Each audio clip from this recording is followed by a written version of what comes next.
All right, we are live finally. Oh, and here comes Casey finally. Jeez. Anyways, man.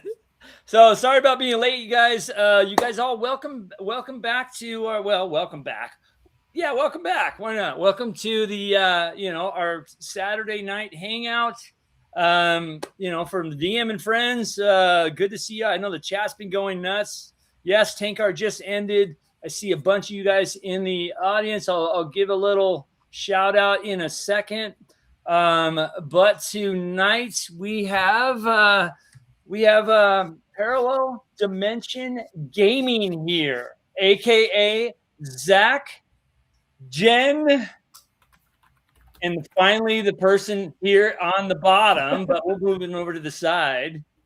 Casey. Yeah, man. Who I guess had a technical challenges today. Yeah. With glasses like that, there's no excuse.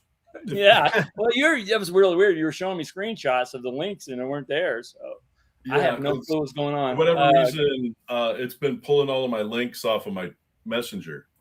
Yeah. Like, anybody sends me a link, gone, and it'll show up on my phone, but it won't show up on the PC. So who knows what's going on? Yeah, maybe you got some kind of antivirus software that's blocking all the links coming in. That might be. Thinking that we're trolls or something. Let me go to before we kind of jump into stuff and I introduce you guys. I just want to definitely say hi to our people in the chat, which I freaking love. Love you guys. Advanced Fantasy Games. Welcome, new heroes, best seats in the house. That's right. Best seats in the house. Blair Blur, our lady lordship. Blair Blur is here, and she says, AFG, are you gifting memberships before the stream has even started? Way to lead. I don't know if that's what he meant. Blair Blur again, and of course, which I was told to ban you, Bad Mike. But I won't do that. but here for the heckling, which I can't wait to hear how you heckle. Blair Blur, yes, you are moderating. How's everybody doing? She says 104 here. Yeah, dude, it was 104 here today, which I mean, not too bad. There's 111 here, but there's no humidity, so I can't be too excited about that. I can't act that tough. So. Let me see. Valmar Cleaver, good to see you. Jimison, thank you for being here. Roy Loveday. Let me get to the bottom here. My ear trumpet. What's up, buddy? William says bonjour. I hope I pronounced that right. I mess up pronouncing things, but I think I'm right. Oh my goodness, Jen Glazer's here too. Look at that. Wow. And Shellback is here. The Blind Bard, how you doing? Awesome. DMRX, how you doing? Foogly, the one and only Foogly is here. And I have something to bring up for Foogly, and I'm going to do that right now. Let's do that before we jump into our guests. Foogly, let me know. And for you guys out there, I'm going to bring up a link here, and I'm actually going to put it in the chat. Foogly just did a really cool coloring book with a lot of people from the community in here, and I have no idea how this happened, but I got a little illustration in there from him, and I'll try to find it and bring it up tonight, but. This is the site where you guys can go and get, print on demand of the coloring book. It is pretty awesome. There's a lot of people in there that a lot of podcasters, people from North Texas, other cons, and Foogly's an awesome artist. And by the way, Foogly's the one that did the art for this show too, and I'll bring that bad boy up. So this guy right here, let me see if I can do this. That's him, the one and only. Nice. I don't know who that guy is on here, but yeah, he looks wise though. Yeah, he's pretty wise. I think he looks wise, but I'm just trying to figure out who he is. But anyways, you guys go to this link. I also put it in the chat. Check out Foogly's coloring book. It's basically the tavern rogues and characters of dubious repute. Sounds yeah. So check it out, guys. Frugally is one of us. We always want to support our community members, and good dude. So there it is. Casey is here. Oh, look at that. Casey is here. Look at that. Hey, I'm sorry, late messenger. Okay. No excuse. No excuse, dude. No excuse. No excuse. Taking it in there. Well, you guys, thanks for coming on the show. We do have the one and only Jen Glazer right over here above me. We do have Zach Glazer, and then over here, am I doing this right? I am. Wow. Yeah, you are. We have Casey Christopherson, and I know we wanted to talk about some projects that are coming up, but why don't you guys start from whatever direction you want? Start just to kind of let the audience know who the hell you are, and let's go from there. We're all like, don't be shy. Somebody go. So Angelo reached out and we asked if we could be on the show because we are now Parallel Dimension Gaming. And these guys have been working together since 2015? A little earlier than that. And Casey's been in the industry since he was born. He came out in art. He's as old as the OGL, which tells you how old. Yeah, look at that gray beard. Yeah. So each one of these is for a different PC kill. So yeah. So he says. So we coordinated tonight to be on here, and Casey is actually the author, one of the authors of our current crowdfunding that we're doing on Kickstarter right now, which is a Shadows Dark, not one, but 2 zines. So we'll let Casey take it away. So my focus on these two, for one, we wanted to get some stuff out before the spooky season, before Halloween. I've always had a fascination with haunted stuff and ghosts, and what better haunted stuff and ghosts than stuff from your own hometown, right? Love it. So I grew up in a really kind of 1870s was when it was founded, something like that. There's a lot of old haunted houses up north where I grew up, and one of them was like on our block. So the Buzzard House, which is volume 3 of our Parallel Shadows, is actually based on a house that was like about 3 lots down from the corner where I grew up. And there's just so many crazy things that have happened around that property. And the artwork, which you'll show probably later, is actually kind of a really accurate rendition of what it looked like when I was a kid. Long story short, I took it and we started working on our Shadow Dark line over at Parallel Dimension Games, and I had kind of the manuscript for it, and I'd run that haunted house a few times at North Texas, and I was like, this has a little bit of there's some more that could be done with it. There's a little more action. Yeah, that place right there. So that's what it looked like growing up when I was a kid. It had the little cornice isn't quite as big, but it was prominent over there on the right hand side, and you would see her shade stare out the window with her dogs looking out at you. Dude, that's freaky, bro. That was really freaky. Yeah, no. And that tree that's in front of the house right there is a cherry tree, and there was folks. I grew up in a really poor neighborhood, a really, really, really poor neighborhood. And folks would go because it was an abandoned house. And one day I was probably, 6 years old, maybe, riding my bike. And all these people were out there picking the cherries off the trees. And I kid you not, they got swarmed by crows. Wow. And they dropped their pots and pans and, all of their baskets they were carrying the stuff and never went back to retrieve them. But somebody did go back and chop down the tree. So that place was spooky, and they finally, when I was in 3rd grade, they put iron doors on it, and they made the family that owned the house fix it up and sell it, or they were going to tear it down at their expense. So they fixed it up and sold it, and about every 5 years it's on sale again, and I believe it's on sale again now. So there's more. There's more to buy it. Yeah, no, that's how I find out. My friends who still live in town are like, "Hey, guess what? The Scary House is on sale again. Why don't you buy it?" And I'm like, "Nah, that's cool. That's cool." It would be the ultimate Ernie. Yeah, so that was one, and the other one is kind of like the tales of where there's like a neighborhood bar, and you go in and you have like a real weird time in the bar, and you leave and you tell somebody about it, and they're like, that place has been closed for 25 years. Dun, dun, dun. So that's kind of in the fade, and it's also based on one of my favorite songs. So I just kind of mixed it all together, and that one's really fun. I ran that at North Texas first time 3 years ago and had a TPK in about 5 minutes, so I had to go back and rewrite that one. Jeez. They didn't even make it through the initial encounter. Their dice rolls were really bad, really, really bad. Like players rolling zeros and then rolling another zero and killing their teammates, kind of bad. So but it's all been developed for nice Shadow Dark.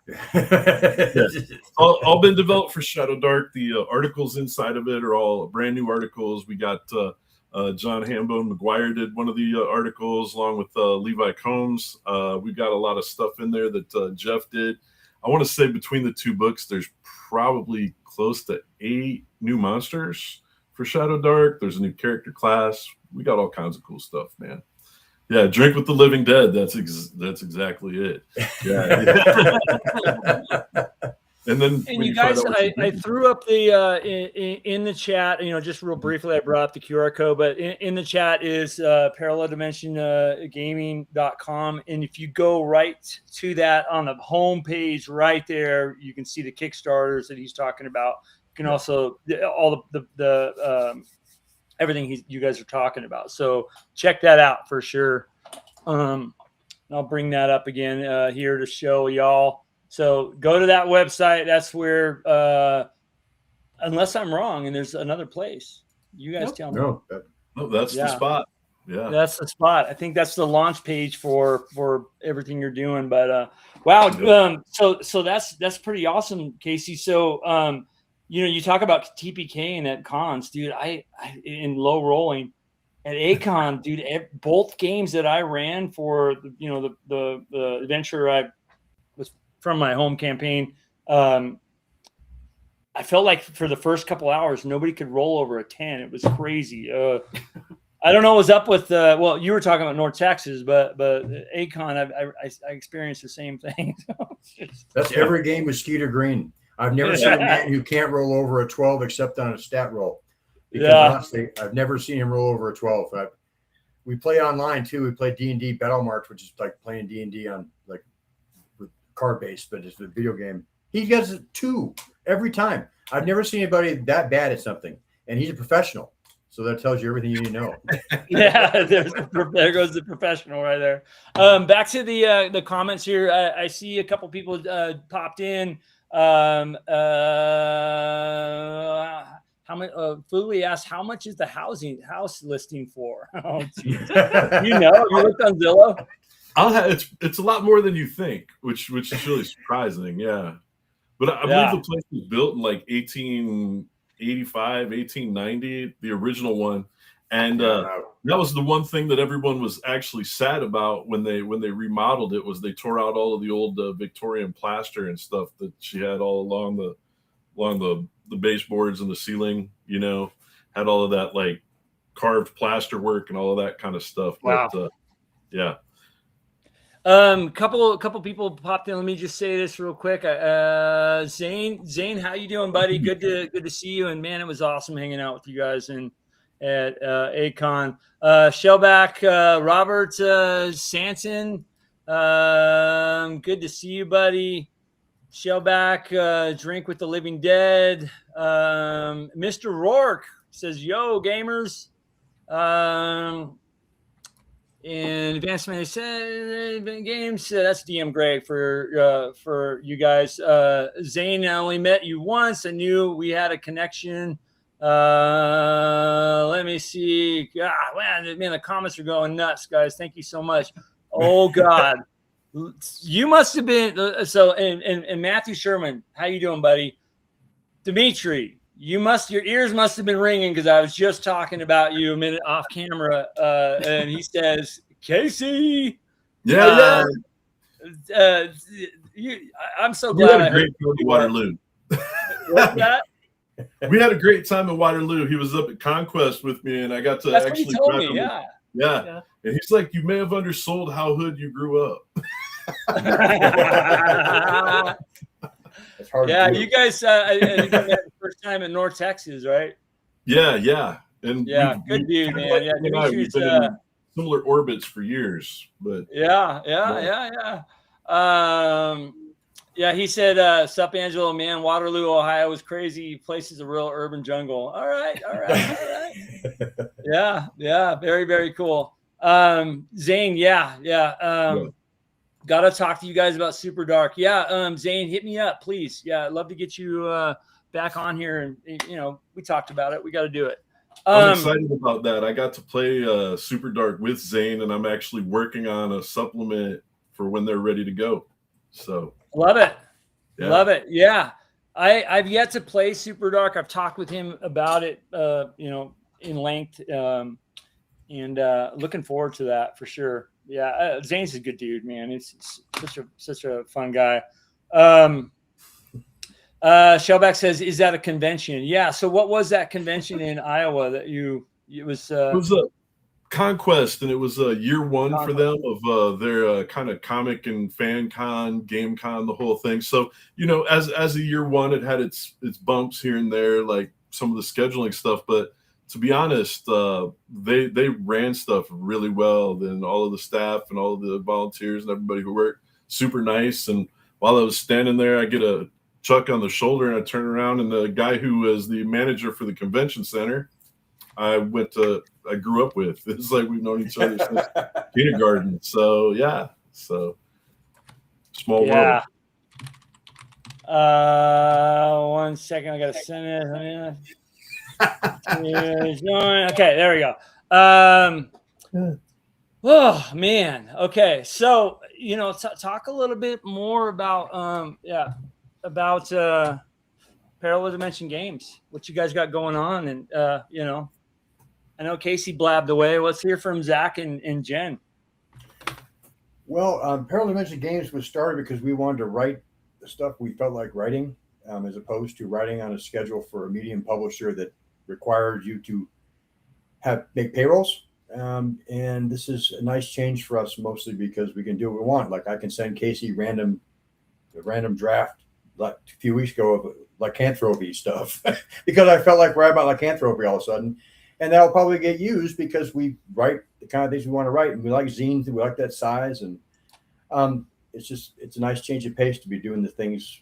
The reason I got into doing role-playing games to help write them, and it's fun to be doing it for the right reasons, I guess is the way I put it, as opposed to business reasons, which makes it kind of a joke. So I always laugh about the RPG industry in general, but it's true, and it's nice to be able to make the things we care about. And if it suddenly occurs to me that I want to make a Typhoid Mary type module, and I send the precursor stuff to Casey, I'm like, I know he'll get it and he'll understand it, and then we don't care that is that going to be a big seller? Probably not. Is it interesting? Yeah, definitely interesting. It's fun to do those kinds of things again, and that's kind of the entire genesis of it. Was we'd all been working professionally in RPGs, doing work for all kinds of projects. Some were very, very interesting, and some were great. Some of them just weren't passionate about it, and it's nice to be passionate about everything again. So that will pretty much describe it for me. Yeah, Bad Mike says werewolves are hairy. Yes, man. There's a lot of talk going on in the chat about you and Dimitri sharing a room, rashes, liver damage. What the hell happened? I've been with Casey. You guys hit it pretty hard on the drinking, but I know Dimitri from, we used to game back in the 90s in LA, and yeah. What happens at a con stays at the con. Exactly. Yes. I don't know what. Yeah. I did see some pictures of them at the convention, but they were gaming, so it wasn't from their room. Yeah. Man. So you kind of touched on let me bring up some. Oh, you know what, man, I'm the worst. I need a sound and a controller person, because I want to just talk to you guys, but I got to look over here, and we have somebody in the green room right now. What the hell? My goodness, we got somebody in the green room. We got to bring I hope him he's in. famous. Hope they. Well, let's find out if he partook in all the alcohol back there. It's stocked. So. My God. Are you okay? Are you okay to Oh my talk, goodness. Chris? I'm sorry. Are you okay to talk? Are you okay to? Are you Well, it sober? depends on who you ask. My therapist would say no, but he doesn't know. I can't believe you still have a therapist. I do. Well, court ordered, but still, yeah. Good to see you again, Chris. Yeah, you too, buddy. You're losing weight. Why are you losing weight, Zach? Because my wife cooks. Wow. Wow. I got to remember that one. There I go. I work for the wife, Zach, and nobody studies answered except law. I'm getting old, Chris. It's only age. It's old age.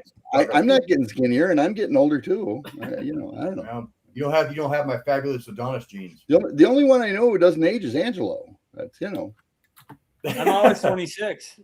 Yep. That's a good 26 what though? That's what we're wondering. Yeah.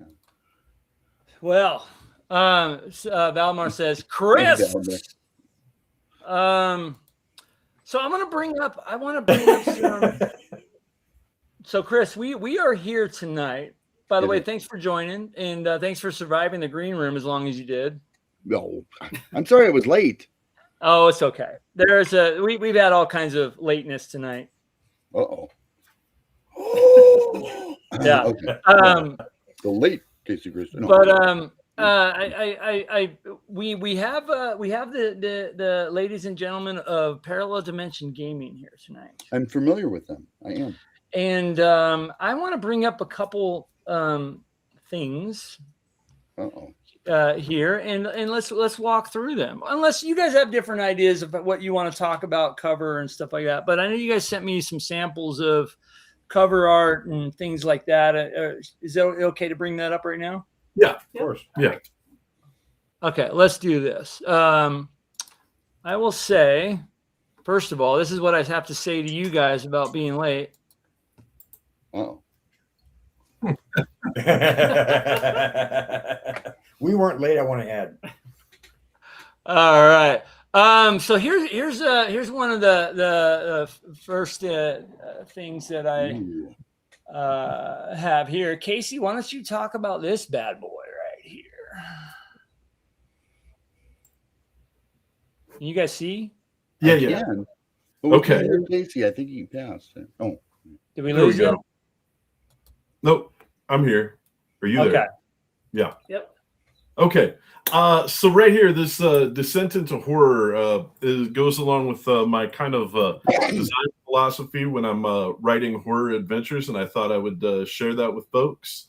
And this is just kind of one aspect of the things that I go through, which you have the land of blissful ignorance out there. That's where most people live in their life, They might hear folk tales or, like, oh, don't go to the Skinwalker Ranch, that kind of thing, and okay, I won't. Or they might hear this graveyard is haunted. Okay, well, I won't go there, that kind of deal. Border of Last Chance is like what you see in all of the movies and in most horror stories. For example, with Dracula, you had the old lady who gave Jonathan Harker the amulet, gave him the crucifix to protect himself, and told him not to go to the demon's castle, right? Love it. You also have in Friday the 13th movies, you got the guy at the bait shop. I wouldn't go to Camp Crystal Lake to save my life, that guy, right? And so that's the chance where they get to turn. They get to turn and go the other way. And then so I kind of describe how you strip away their comfort level because they're adventurers, they're hardened D&D people or whatever RPG you're playing. You've got these hardened professional badasses, and then all of a sudden, now they're not as comfortable because some things are starting to happen. And then you eventually get to the point, like if anyone's seen the movie The Void, where all of a sudden the gate is open and the terror is unleashed, or the mouth of madness is beginning to envelop everything. Azathoth arrives. It's the final battle with the great dragon, whatever. There comes the point where you have to face it and go through it, or be annihilated and destroyed by it.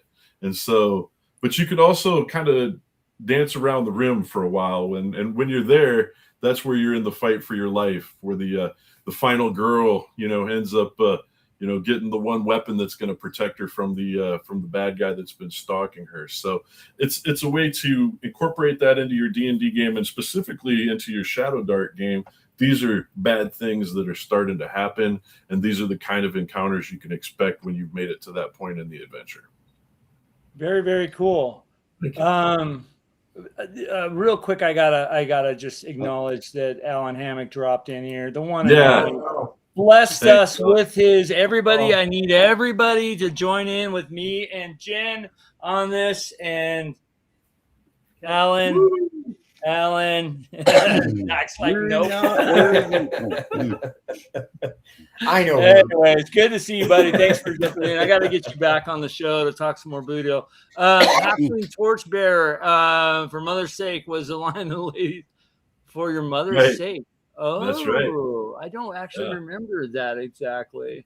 I wonder, was that in the original Dracula with Bela Lugosi? She said that, or was that in the books too, or no? In the book. Books, yeah. In the books, okay. Because I don't remember seeing that in the movie. Yeah, that's awesome. The reason that Francis Ford Coppola's version is really good is because he tried his best to do like the book. The book is presented to you in newspaper articles, diary entries, medical journals, and recordings that they were making on the original like phonograph discs. And so then you have to gather all of the information from the different characters as they've presented their experience with the Dracula. So Robert, take care, man. See, you got to go. Thanks for stopping by. Blur, our Lady Lordship did a super chat and said, the GOAT is here, Alan Hammock. Thank you so much for that. And Dimitri says, Alan or Alien? Okay. Alan is the GOAT. Okay, that's from Bad Mike. And he says a goat, turquoise, white horns. It didn't translate to here, but that's interesting. That's awesome, Mike. Advanced Fantasy Games just gifted 5 memberships to 5 lucky people. Welcome to the community. Thank you guys so much. Thanks, Advanced Fantasy Games. You're the best, dude. Awesome. Yeah, that's pretty cool, dude. Casey, what you were and before we leave it, Angelo, I want to mention, and I think it's very interesting, that Beyond the Edge of Oblivion is not Oblivion. And why is that? Well, it's because Oblivion isn't terrifying. Oblivion, when you get there, there's a certain acceptance. Yeah. There's a calm. Whereas in the Edge of Oblivion, when you're just peering over and you're seeing the great nothingness, there's a huge amount of tension and horror involved. But to recognize that is quite insightful of you, sir. And so I wanted to give you a special nod on that before Angelo just bullied past it with all his wonderful little chat bombs. And, I know. I definitely. I'm one of those hosts that I need to. It's hard to like split. I squirrel a lot. All right, so the chat. Oh my God, especially with right here, Jimison just gifted another 5 memberships. Oh my God, the gift goblins are here. Thank you guys so much. I appreciate it. That's the support. Jimison, you're the best. There is another comment here that from Halfling Torchbearer, and he says that I worked with Zach and Casey back in the day. Hey guys, it's fine. Yep. If they make stuff, it's going to be top notch. All my love and support. That's awesome. That's really good. Thanks, man. Thanks, James. That's an awesome comment. Yeah. And James, you need to check out James' stuff too. James does a lot of great work too. Great stuff. Yeah. He's got he's like collecting all of the different publishers and putting them on his wall. I had the Shire by Cubicle 7. At the Edge of Oblivion. Yeah. And Bad Mike says, what about the video chat in the original the video chat in the original Dracula? What about the video chat in the original Dracula? Okay, I don't know what that means. You have say come back. They couldn't catch him on camera unless it was mirrorless. So oh god, I must have it went right over my head. Sorry. Let me see. He says something about when we were at Acon, Angelo was body checking Zach and I all the time in the hallways as a sign of dominance. You know, I have this. Sometimes I just can't stop doing that. I'm super sorry, guys. So, my apologies. Wait till he starts urinating on you, and then yeah. Tomb of 3D printed horrors. I'm here to heckle the Glazers. All right. Yeah. Meet Tom Tullis. Yeah. Tom yeah. is like, yeah. Beloved by no one. and this super chat from Jimson it says, and let us not forget her lady's lordship's ink fun. Okay. Thank you so much for that. Yeah, so I got Casey, Zach, Jen. I got a bunch of other pictures I should bring up. Is there anything in particular that you want me to start with, or? Yeah, go ahead and show whatever, and we'll discuss about the art direction choices because. Okay. Oh, let's start with Parallel Shadows. Is that cool? Yeah. Is that a good one to start with? Okay. Tomb of 3D printed horror says, "Words hurt, Zach." So this one's front cover. They're both Parallel Shadows. This is In the Fade, and this is the group of characters. You're invited by the troubadour there in the middle to bodyguard him on his birthday. And so the idea for the covers and the idea for the interior art is that it's kind of an homage to the large format comics from back in the 70s, 80s. So you're creepy, you're eerie. I liked Savage Tales. That was one that came out in the 80s. I was a big Savage Conan guy, all of that sort of stuff. So unlike the normal, like all pure black and white artwork, the artwork and layout choice is for, I wish I would have sent you the back cover for this one because the back cover is where it starts getting weird, but it's okay. Yes. The idea is that is the vibe, the flavor of these adventures. They're neighborhood haunts, so they're places that you might find around town that are the spooky places, and so that's the emphasis for the this volume 2 and volume 3. We have volume 4 and 5 finished, and they're gonna have, there you go. So that'd be the front of the inn. God, what a great host, huh? Man, I'm just spot on. Yeah. And so going for that Warren Comics kind of look to things. I like it. Put in the Ben-Day dots. That's a good buddy of mine, Brett Barkley. He's a fantastic artist. He started out in comics, and I can't wait to use more of his stuff when we get ready to order art for our Super Dark, because I got a vibe I'm going for.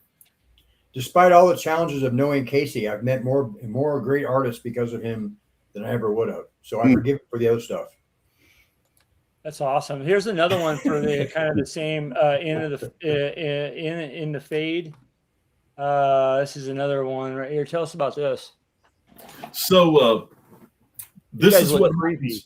Yeah. So the name of the gang is it's the handsome gang, and they all wear these cherubic like masks to hide their actual identities. This bar happens to be their hangout. So it's kind of like showing up at a biker bar, not knowing that you're showing up at the biker bar, and that it happens to be the bikers that are hijacking freight along the highway, that kind of deal. And so it's got a vibe of like when you're watching Goodfellas, where when Robert De Niro starts getting mad because they're all flashing all of their furs and jewels that they bought with the money that they stole, and they're supposed to be laying low. Mm-hmm. So Handsome Georgie, he's got the problem of the rest of the gang found out where he hid the money, and so they're out showing off, and Yeah. So you got to kind of play through to get the rest of it. But that's the handsome gang with their masks on after you encounter them the second time. Okay, you're gonna have to explain this picture because I'm not sure why this one came up next. There's no nudity, right? Oh, okay. Oh, that must be my. I don't know where that one. That was my ticket for or my room key. Room key. The room key ticket. That was at North Texas. Room key That was at for, North Texas. I don't know why I got it. North It's in our Texas. chat for some weird reason. That was in the way outer ring. It's, Yeah. And I know the game is being held.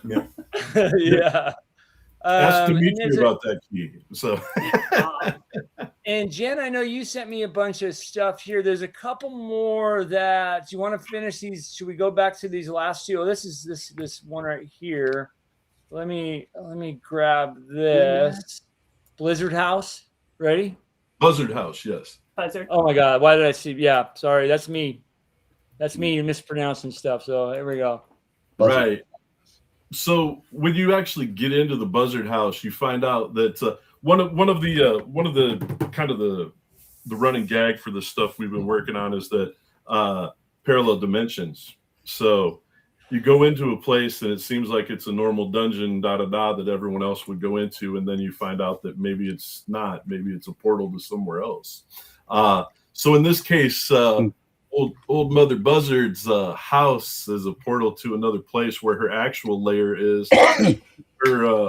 Her harpy assistant, who is herding the larvae in hell, and they use the larvae in conjunction with the thieves who sneak into the house looking for her treasures, and children who sneak into the house because she's enticing them in, and they chew them all up and spit them in a vial and mix them with her soup and make potions and shape-shifting stuff. So yeah, creepy. See, now So- I'm hungry. Yeah. Well, the idea, remember in the original Dungeon Master's Guide, when they talked about the larvae, they said that the night hags traded the larvae amongst the demon lords of the lower planes. Their money, yes. Yeah. Yeah. So we have a worm herder is what's going on right there. Okay, And let me. that's, Sorry, I just squirreled. So yeah, my apologies. No. There's another one here. There we go. Take a second to load. Parallel shadows. I like this. This is a great piece of art right here too on the front. Well, Neighborhood both farm. of those pieces are by Mike Syragos, and Okay. he's I know awesome. him. He's of that Frazetta school of art. He's met the kids. He's been to the museum. He's worked in that style for a long time, and Frazetta did a lot of art and covers for those Warren comics. So he was a perfect choice to do some art for these books. And Awesome. there's Mother Buzzard with her kettle and making some stew. Making some stew. Evan Williams is all right. All right. Dimitri, check your Facebook. See, they like Evan Williams. See? And It's like Tanner Bergman. let me switch over. I think that's the bulk of the. Was there anything else you sent me in particular? Well, you did send me this, which I'll bring this one up too. There we go. I got this one. You did send me this picture too, which is kind of cool. Yeah. Yeah, that's great. Usually That's wears cool. ones with hearts on it.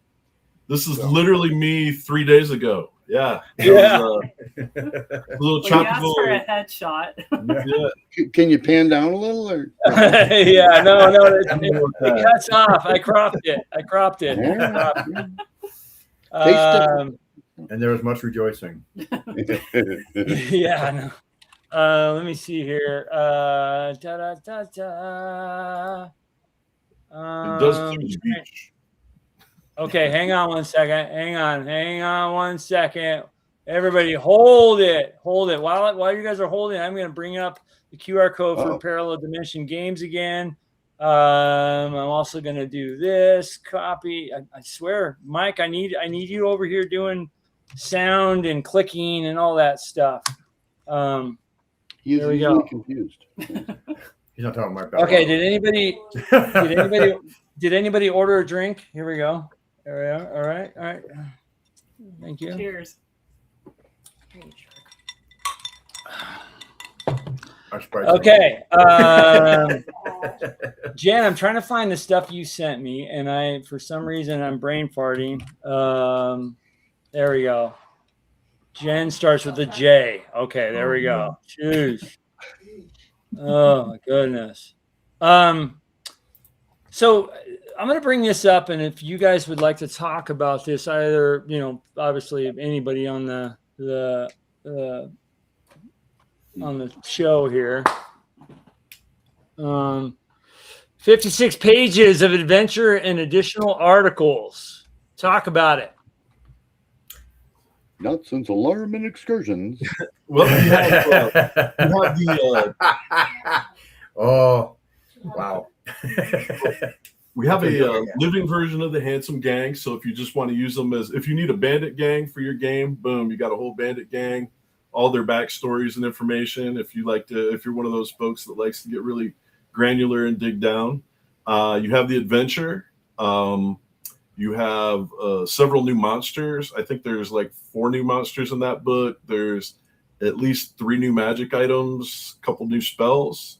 So if you had volume 1 of our Parallel Shadows, and some folks do, you'll understand how we kind of put the book together. It's like 1 or 2 adventures, or maybe a monster with a layer, then some articles that refer to gaming, and of course we have a cool ongoing cartoon at the back by Chet Minton, who everyone says that we need to get Steve Hartline, who's here. Hey, we need to get Steve and he and I all in the same room to take a picture together, so everyone can try and figure out which one of the wise men is which. But not on the beach.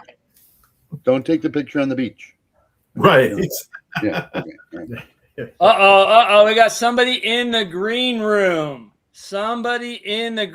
Troy, how you doing? Thanks for stopping by.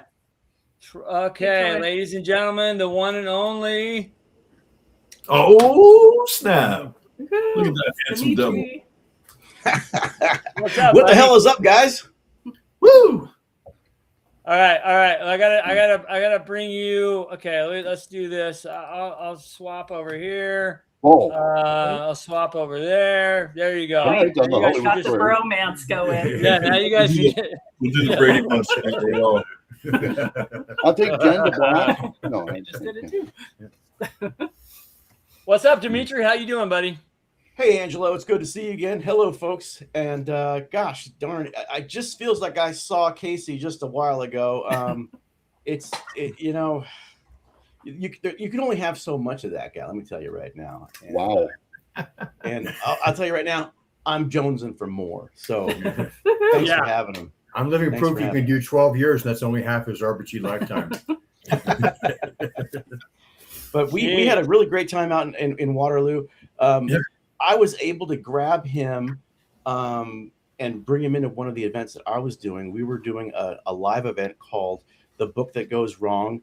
And what that is an improv book writing session where we engage the audience. They give us prompts, and then we have a writer up on stage. We have 2 voice actors acting out the stuff that the writer is writing.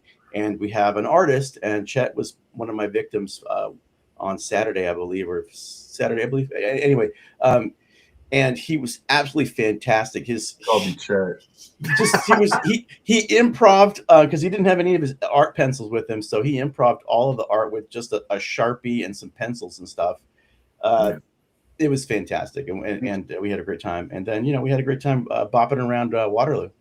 Yeah, That's awesome. yeah. It's Jerry Shepard. Jerry Shepard, who just won an Emmy yesterday. Congratulations! to Holy her. crap! Really? Yeah, Oh man! Yeah, they swept the whole thing and got all the Emmys. So great for them. Very proud of them. And Fantastic. So that whole deal they have set up, it's such a multi-sensory experience. And if you run a con, Bad Mike or somebody who might be in the crowd, you should really consider bringing that on and doing something, because what he did was they had a cartoonist the first day, and I wasn't in on that one. He's like, hey, I don't think we're gonna have him for the next session or whatever. Can you jump in? And I thought I was gonna be writing because most people know me for that.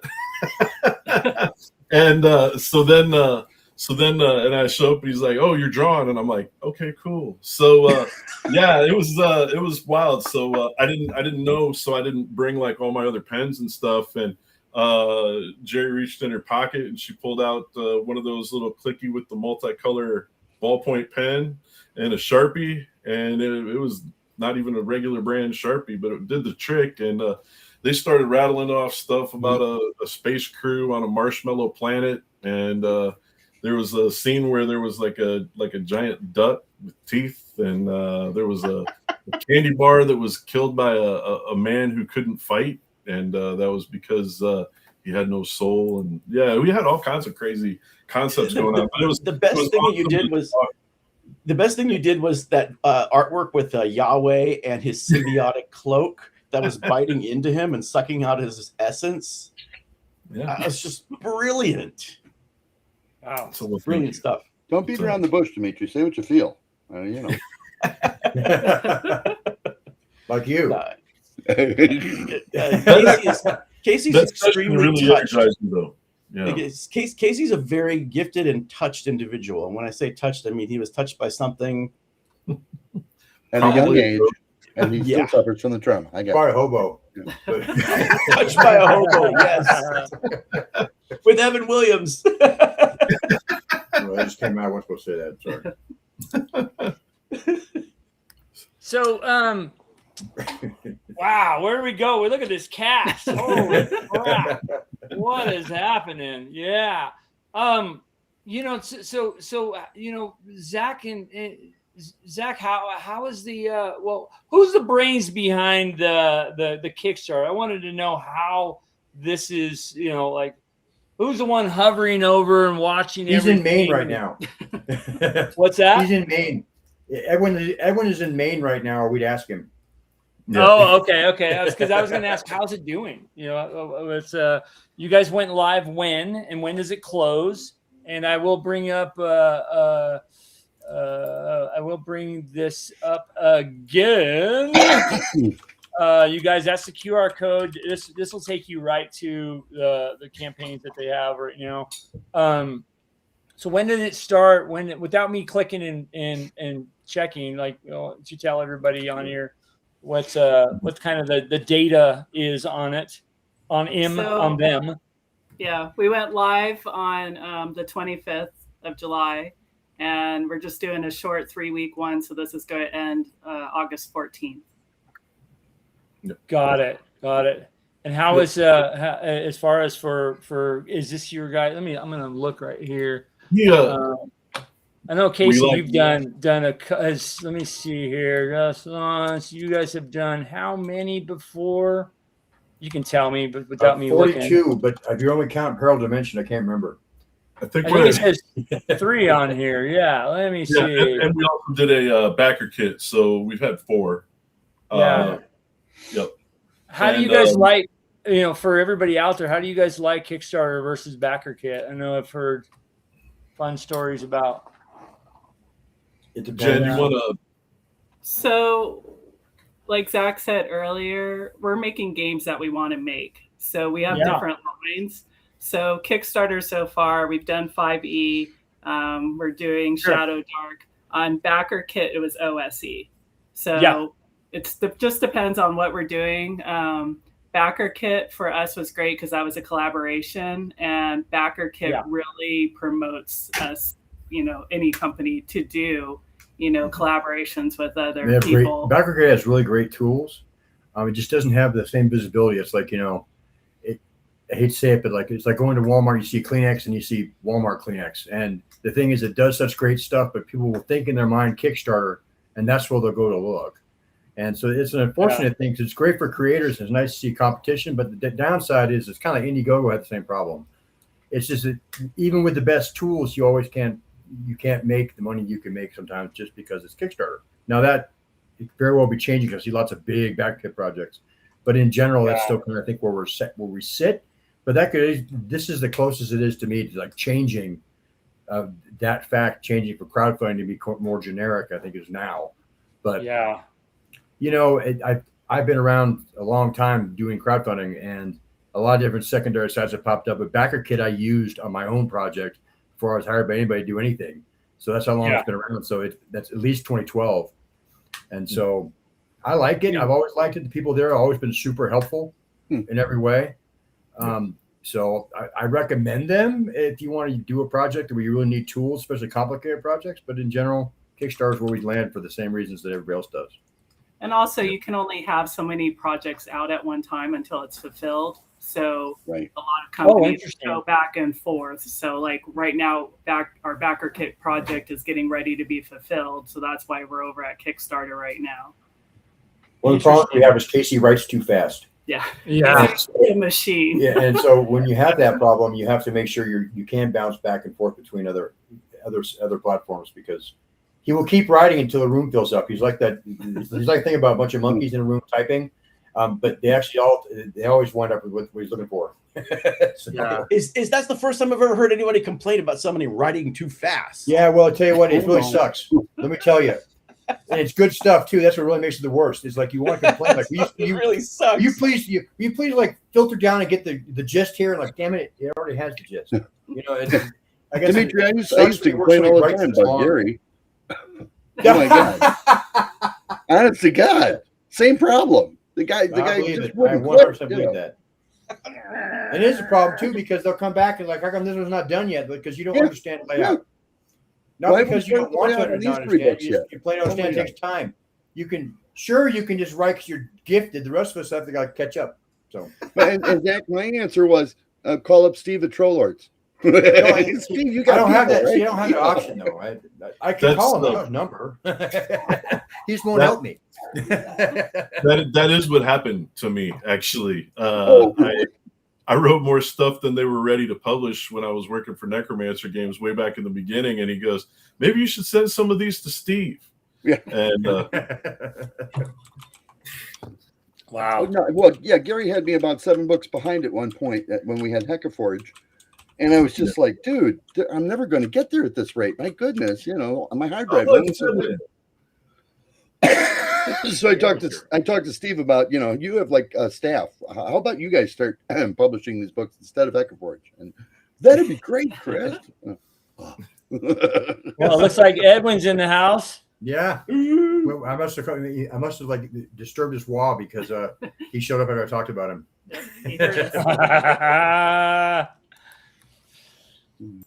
Edwin, if you want to jump on, let me know. Yeah. Well, you guys were part of the OSE month, I think, for BackerKit, right? Correct. Yeah. Yes. Yeah. And that's, I think, it's funny, Zach, you mentioned Kleenex. That was literally the thing that came into mind. I mean, Kickstarter is the Kleenex of crowdfunding. You know what I mean? It's as far as, that term, you know what I mean? When you hear crowdfunding, you think Kickstarter. But BackerKit's been doing, like, I don't know, it's super cool. Like the campaigns that they're doing with, Mega Dungeon Month and OSE Month. And yeah. They have a really good staff that's dedicated to making the user experience better. Kickstarter, they have very dedicated staff. That's all I can say. Yeah, that's cool. That's cool. Wow.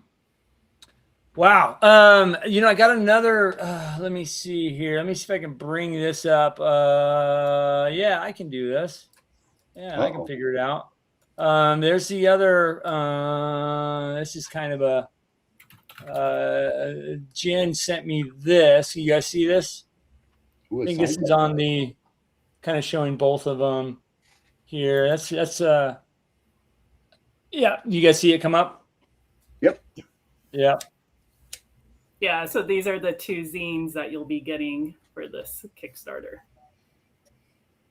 Well, what's in the zines? Talk a little bit about, I know, Casey, you told me a little bit offline, but talk a little bit about what you guys, I know you have, this is what, 2 and 3, right? Yep. 2 and 3. So tell me a little bit about 1. Tell me and how, walk me through it all. Okay. So we have, one of the things is things go bad in the dark and so that's kind of an ongoing deal for all of our Parallel Shadows books. And that's one of the things that actually fascinates me, I think, more than a lot of people about the whole Shadow Dark game is when the lights go out, when the torches go out, when things become more dangerous for the players, because those of us who grew up on a basic white box D&D, blue box D&D, that kind of thing, you had to count your arrows, you had to bring all of your stuff. Well, the light source giving the more modern advantage, disadvantage to the players and the monsters. I like that, but I also like the idea of not just everything that happens in the dark be something that's a monster attacking you. It could be some other kind of horror or effect that hits you and takes over, maybe a minor possession or something like that. We've got one where it's just like you've got your carousal table. Well, here's some things you could spend some money on if you want to get the characters cash out of their pockets. You've got some different things you could find in some urban stores, because these books in particular are more urban based than some of the other stuff that we've done in the past. The first one, the Highway Under the Mountain, is kind of it's a traditional sort of dungeon crawl-esque thing, but the trick is you have some greedy dwarves that are kind of running a toll road, and if you Edwin wrote that one, and it's pretty great. But stereotyping, man. Yeah, they hate it. But they're charging a toll to get through, or you have to fight them to get through, and that kind of deal. That was volume 1. Volume 2, that's the inn and tavern based kind of stuff. Also, the new monsters that are in the book are included in there. Different, like I said, things that go bad in the dark. And then with volume 3. Similar kind of thing. We've got the articles about crafting and designing horror tales. You've got your new monsters, and some of them are just like throwaway monsters that I mentioned in one of the articles that is in there. That then Jeff, our other partner, came in and he actually statted the monsters up so that we'd have a copy of them. They all have NPCs. So with Chet Mitten's cartoon at the back of all of our books, they all have NPC stats for all of those as well. They're just things you can use in your Shadow Dark game or in any other really RPG, because honestly, if you're playing anything OSC, OSR, there's some crossover there that you can use that stuff. But definitely new spells, new magic items, new monsters. The artwork, like I said, for these particular books is inspired by those Warren comics. The next 2 we do are going to be inspired by like Don Bluth Dark Forest cartoons. So awesome. Yeah, we've got some really good stuff there. We got a couple questions. Thanks, Casey, for that. We got a couple questions from the chat here. I want to bring this one up because I actually don't know the answer to this, and I'd love to find out.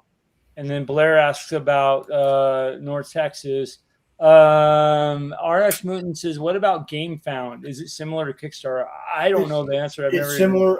The only experience I have with it was working with Greyhawk Games on something. We worked on a project with them with Humble Bundle for a bit. But they used Game Found, and they used it very successfully.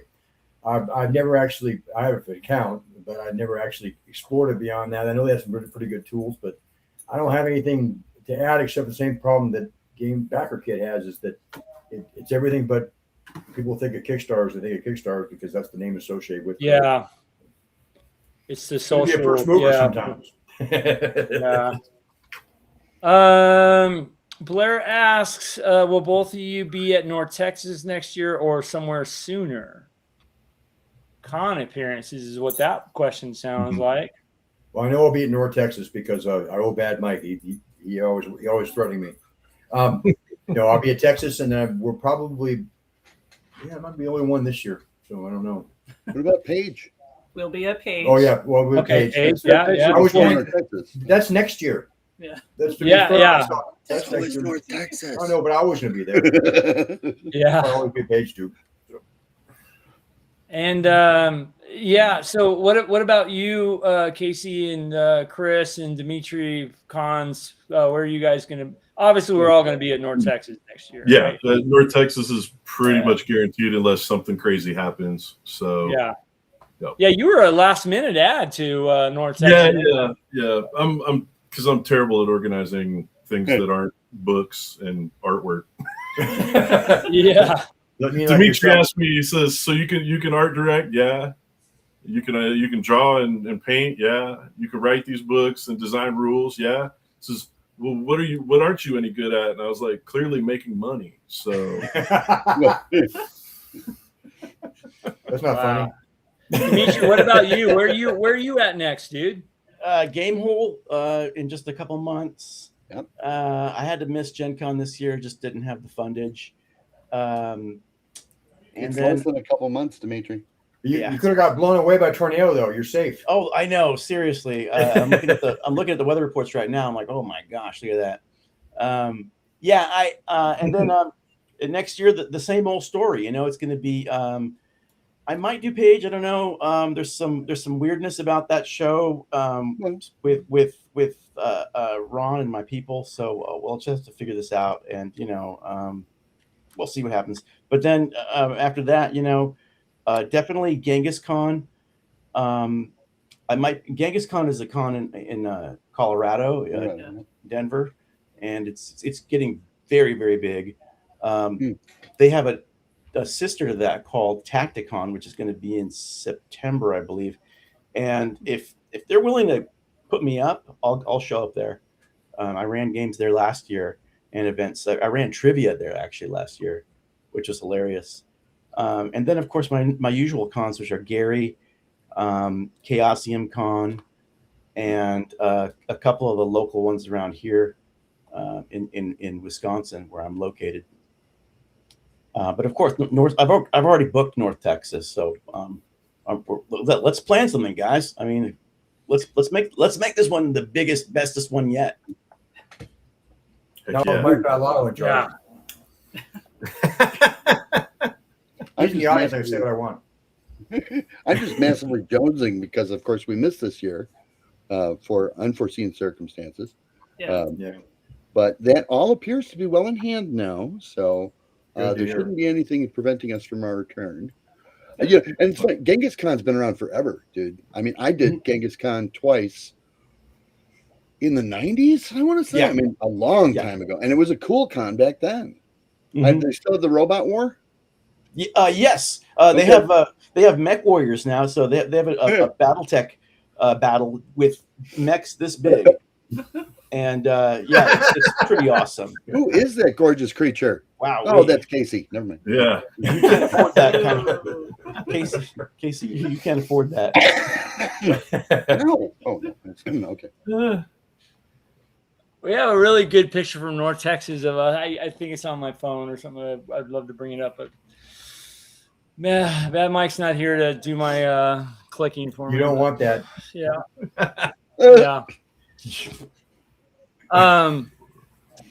Yeah. So Chris, where you said you're going to game? Yes.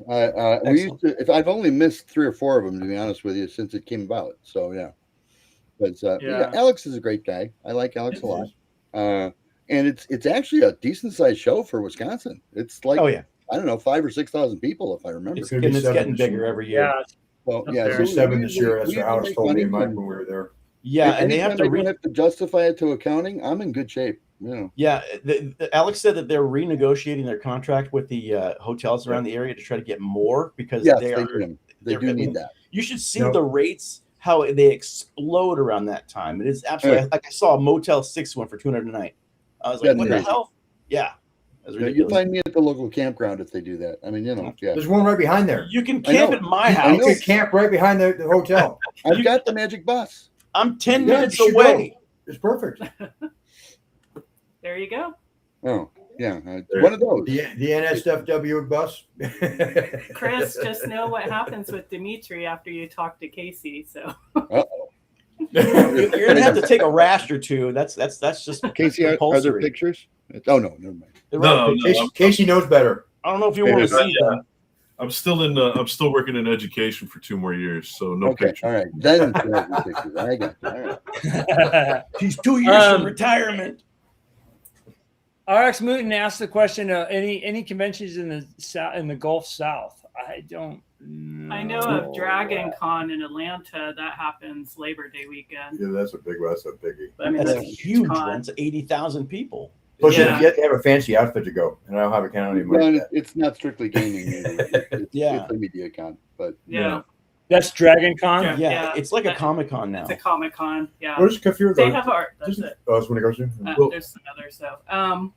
Long Con. Long Con in Texas in November. Long Con, yeah. I'm gonna try to go next year. That's one of my favorites, Yeah. but it's just like North Texas 2.0. Everybody that goes Long Con goes North Texas, and it's like on between DFW where I land and Long Con is my attorney's house, and I'll stop there on the way, so that makes it go quick. So Yeah, but they used to have it in Shreveport. yeah, But well, that's they- Red River Con. They canceled that one. What about They used to have Chupa? Coast Where's Con in Chupa at? Gulfport, but I think because Luzacci used to run that, and it's got to be over with at this point. I don't think anybody picked up the reins, if you will, when Lou started having a few issues.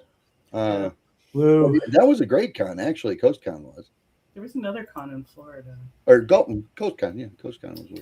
It looks like most of those are in. Oh, they got MetroCon in Tampa, but that seems to be like card games. Well, I'd be really leery of like something in, but near Disney, because you're going to have gamers about 1/4 of the time, and the rest of the time they're going to be down there going to Disney. So yeah, It's like cons in California. You could never keep anybody's engagement for too long. right. Yeah. My We city- had to look though because my folks live down there, and we're probably going to be heading down that way at some point in time to keep an eye on them. And so my wife's like, we got to find a way that we can get everybody to come down and hang out. So, hey, there we are. That's my wife. Well, that's the way to do it. Show that picture. There you go. There's a whole bunch of great people. Man, my timing is impeccable, right? I'll vote for that. So, it's a good shirt. Mishu, what's up with your eyes, man? an Errol Otis shirt there. Yeah, I got China eyes, man. Buddha We face. had a lot of fun. We had some good food. We got to eat it, get subs at Sub City. And we close the bars every night. Yeah. Every They have, damn night. they have one of them in downtown. They have a beer garden. A beer garden that's it's just people sitting in park benches drinking beer. But because they have an actual place where they can go purchase the beers, it's totally cool. But when I was a kid, if you were drinking beer in the park, that might be a problem. So Might get some stick time. yeah, Iowa used to have practicing the heavy metal drummers. Yeah. Iowa used to have a con called GammaCon too.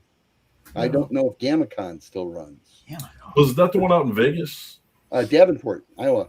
Oh, Davenport, Iowa. Yeah, probably not. I know. Probably not. Yeah.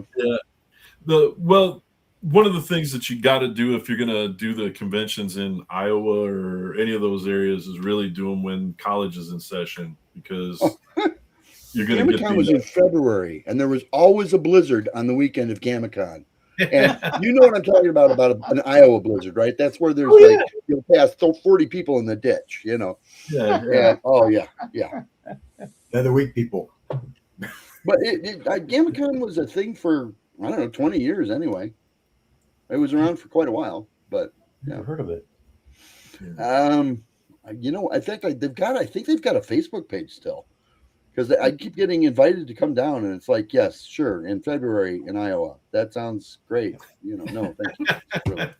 Oh, I know why I thought of GammaCon, because they used to do the Iron Artist competition, which sounds very much like what you guys were doing live in. Thanks, Steve. Yeah. Chupacabra is in San Marcos, and that's another good con in Texas. I've heard of that one. Yeah. What's the focus of that? I've actually heard of it. I've never been or really. Anybody been to Just a Chupa on the gaming panel con? here? Mm-mm. I just hear good things about it. Everyone's always like, you should come to Chupa. I'm like, isn't that like in Austin? Where is San Marcos? Isn't that like closer to Austin? No. I I thought live in it was, Arizona. I have no idea. I thought it was down by the. I thought it was. I down drove by through the- Texas recently. It's really big. That's all I can tell you. Yeah. It's all driving and fornication. Zach and Jim, where are you guys at? Arizona. We're in You're central in Arizona. Okay, got it. Okay. Where it's currently 111 degrees. Yeah. Wow. Yeah, I mean, oh, that's terrible. Oh, Yeah, near Austin. Yeah. You guys close to Phoenix area? No, we're near Sedona. Okay. Yeah. Nice. Yeah, So a little cooler than in the Phoenix area. yeah, but that doesn't mean much. When once it hits 107, it's kind of the same Yeah. heat everywhere. We But- cool but- on that. we live closer The to difference cool is we don't have the heat island, so we actually get down to the 89 at night. It's all cool. Yeah. 'Cause I have a lot of friends in the Phoenix area, and it doesn't get Yeah. Even in Texas too is like that. It doesn't cool down. It stays 90s your low. Yeah, but we dry off here. See, that's the big difference. Yeah. That's Yeah, nice. Cedar Sedona, yeah. Green came to a convention that was held in July here Yeah. in Phoenix. And he decided to go for a run at 3 a.m. in the morning because he thought it would be cooler. It was still 104 It's out. 104 degrees still, and he crosses the irrigation canal. He's like, I crossed the Arizona River. Like, no, We're like, we don't have any "Where?" rivers. Would you cross the Irrigation. irrigation canal? So, Any water you ran over is man-made. Yeah. yeah. Did his sneakers Pretty melt? much. We have wind catches like Dune. It was Yeah. 79 degrees out here today, Angelo. Wow. That's nice. Well, No it rained one likes today. people like you. When you Yeah, say that well, kind of stuff. animals like me though. I posted that. Yeah. Yeah, it got to 104 here today. We're kind of in a little heat wave, but I think in a couple days the high is supposed to be 70. So that's Montana for you. You'll have highs, and then it cools off at night. Thank God here. So no humidity for sure. Show him what you grabbed. So, Well, I grabbed my Cush card. Oh, look at that! Even they shiny. make that bigger. Oh my goodness! I'll have you know, I By the way, checked there the we go. stock room. I checked the stock room about 3 days ago, and there are 3 of those left, still shrink wrapped, Oh, wow. but they have a little bit of mildew on them. So, One of those is my copy, right, Chris? sure. If you want a mildewed copy of Intercept, you bet. It's all yours. Just spray some Lysol on it.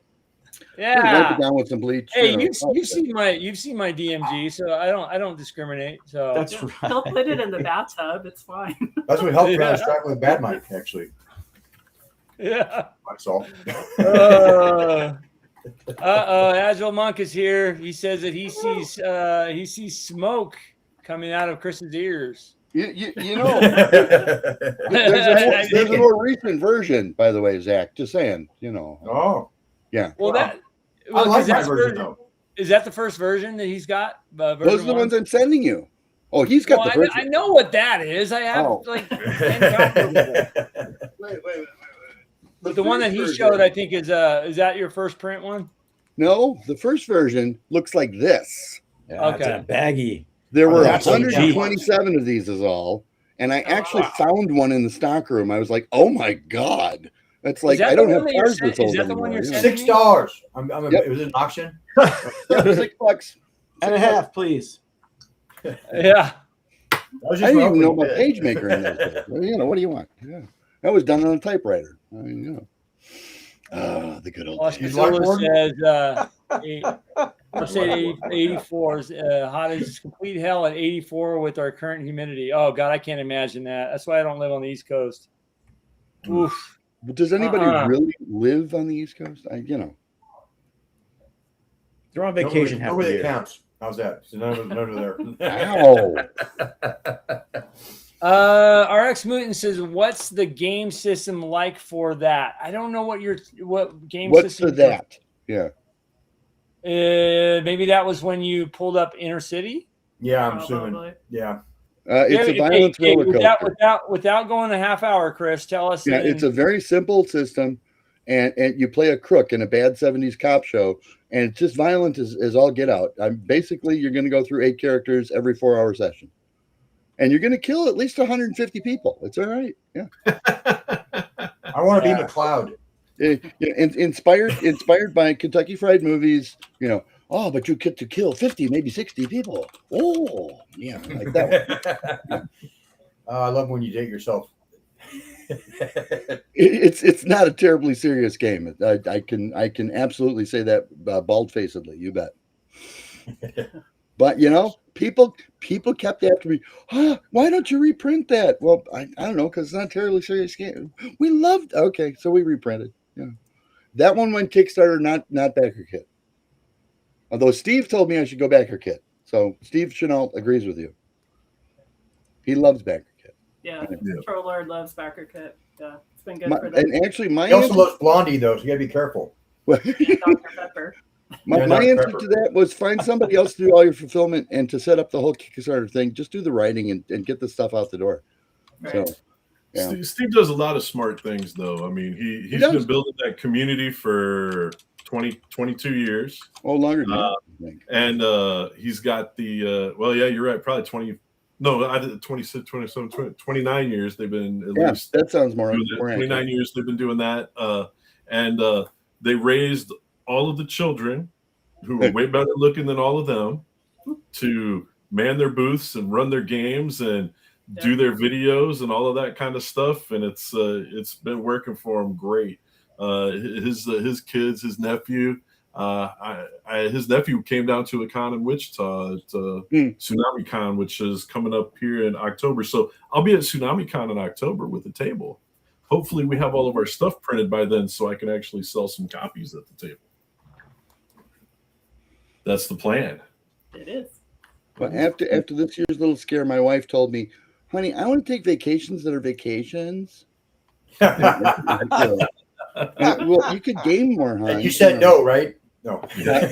So I agreed to pare down to maybe 4 or 5 cons a year, Yeah. instead of like 7 or 12 or, yeah. I was doing 14 for like 2 years, and I was like, this was too many. I remember those days, yeah. That's where you come home and go, wow, I live in a blue house. I didn't know that. Yeah. I have a wife still? When did we get a dog? Yeah. Pretty sure it had a dog. Anyway, yes, the good old days. Well, guys, back to parallel dimension gaming. Uh-oh. And I forgot how much stuff we had in these, and you kept asking, so I had to open them back up and look again. We've got one of the articles in there that's really cool is by one of Edwin's friends, and it's Demi Elgato, and Demi Elgato wrote a bunch of like little cool things where when you get lost in a dungeon, when they purposefully, when the party scatters or something bad happens, they get an illusion, they get separated from the rest of the group. So it's these kind of that backrooms bit. So there's like, you're going along and all of a sudden you get pushed into another part of the dungeon that isn't necessarily written into the book. It's just something to kind of mess with the players a little bit. You get things that'll pop you through to a different dimension, maybe temporarily, maybe for a longer period of time. So different ways to kind of give the different characters different individual experiences when the lights go out and it's time to separate the party a little bit. So I'm really excited about using some of those in the next game I run. It's got stuff that's like along the road, in the dungeon, in a different dimension. So that's cool stuff, and that's one of the things about our company. We're not just about putting out the games that we like, that we do ourselves. We also have the ability to produce your game. We know the artists, we know map makers, we've got great editors, we've got content editors for just about every kind of game that you can imagine. And so if you have your thing and you've got your script and you just don't know how to put it together, but you want to put it together somehow and you want to do your own Kickstarter, do your own backer kit and realize your own vision, we have all of those resources. You can contact us and we will help develop your product for you. So I'm going to call you guys next time. So that's interesting, Casey. So what if I come to you, Zach and Jen, and I say, I want to put a series of adventures together, 3 of them. First one's going to be titled The Temple of Grumpsh. What do you do? Lawsuit. That's the Temple of Lawsuit. Temple lawsuit.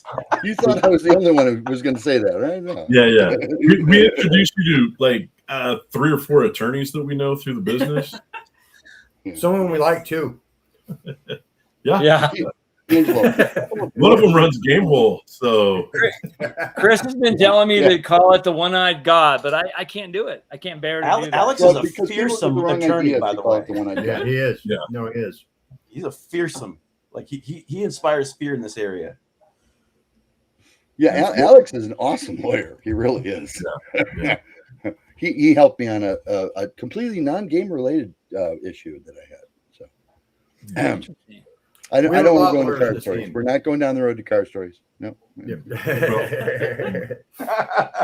Clark Peterson, he was one of the originators of Necromancer games. He's also one of the people that really kind of understood the OGL better than anybody else, and helped open that up and open up a lot of monsters and a lot of content for a lot of people who are still in business right now who wouldn't have known their head from a hole in the ground if it wasn't for the work he laid down. No, Ron Dancy did found a fantastic job. Yep. And they all tried to screw that up in 2023 and they lost. So, yes. Yeah, it's true enough. Yeah.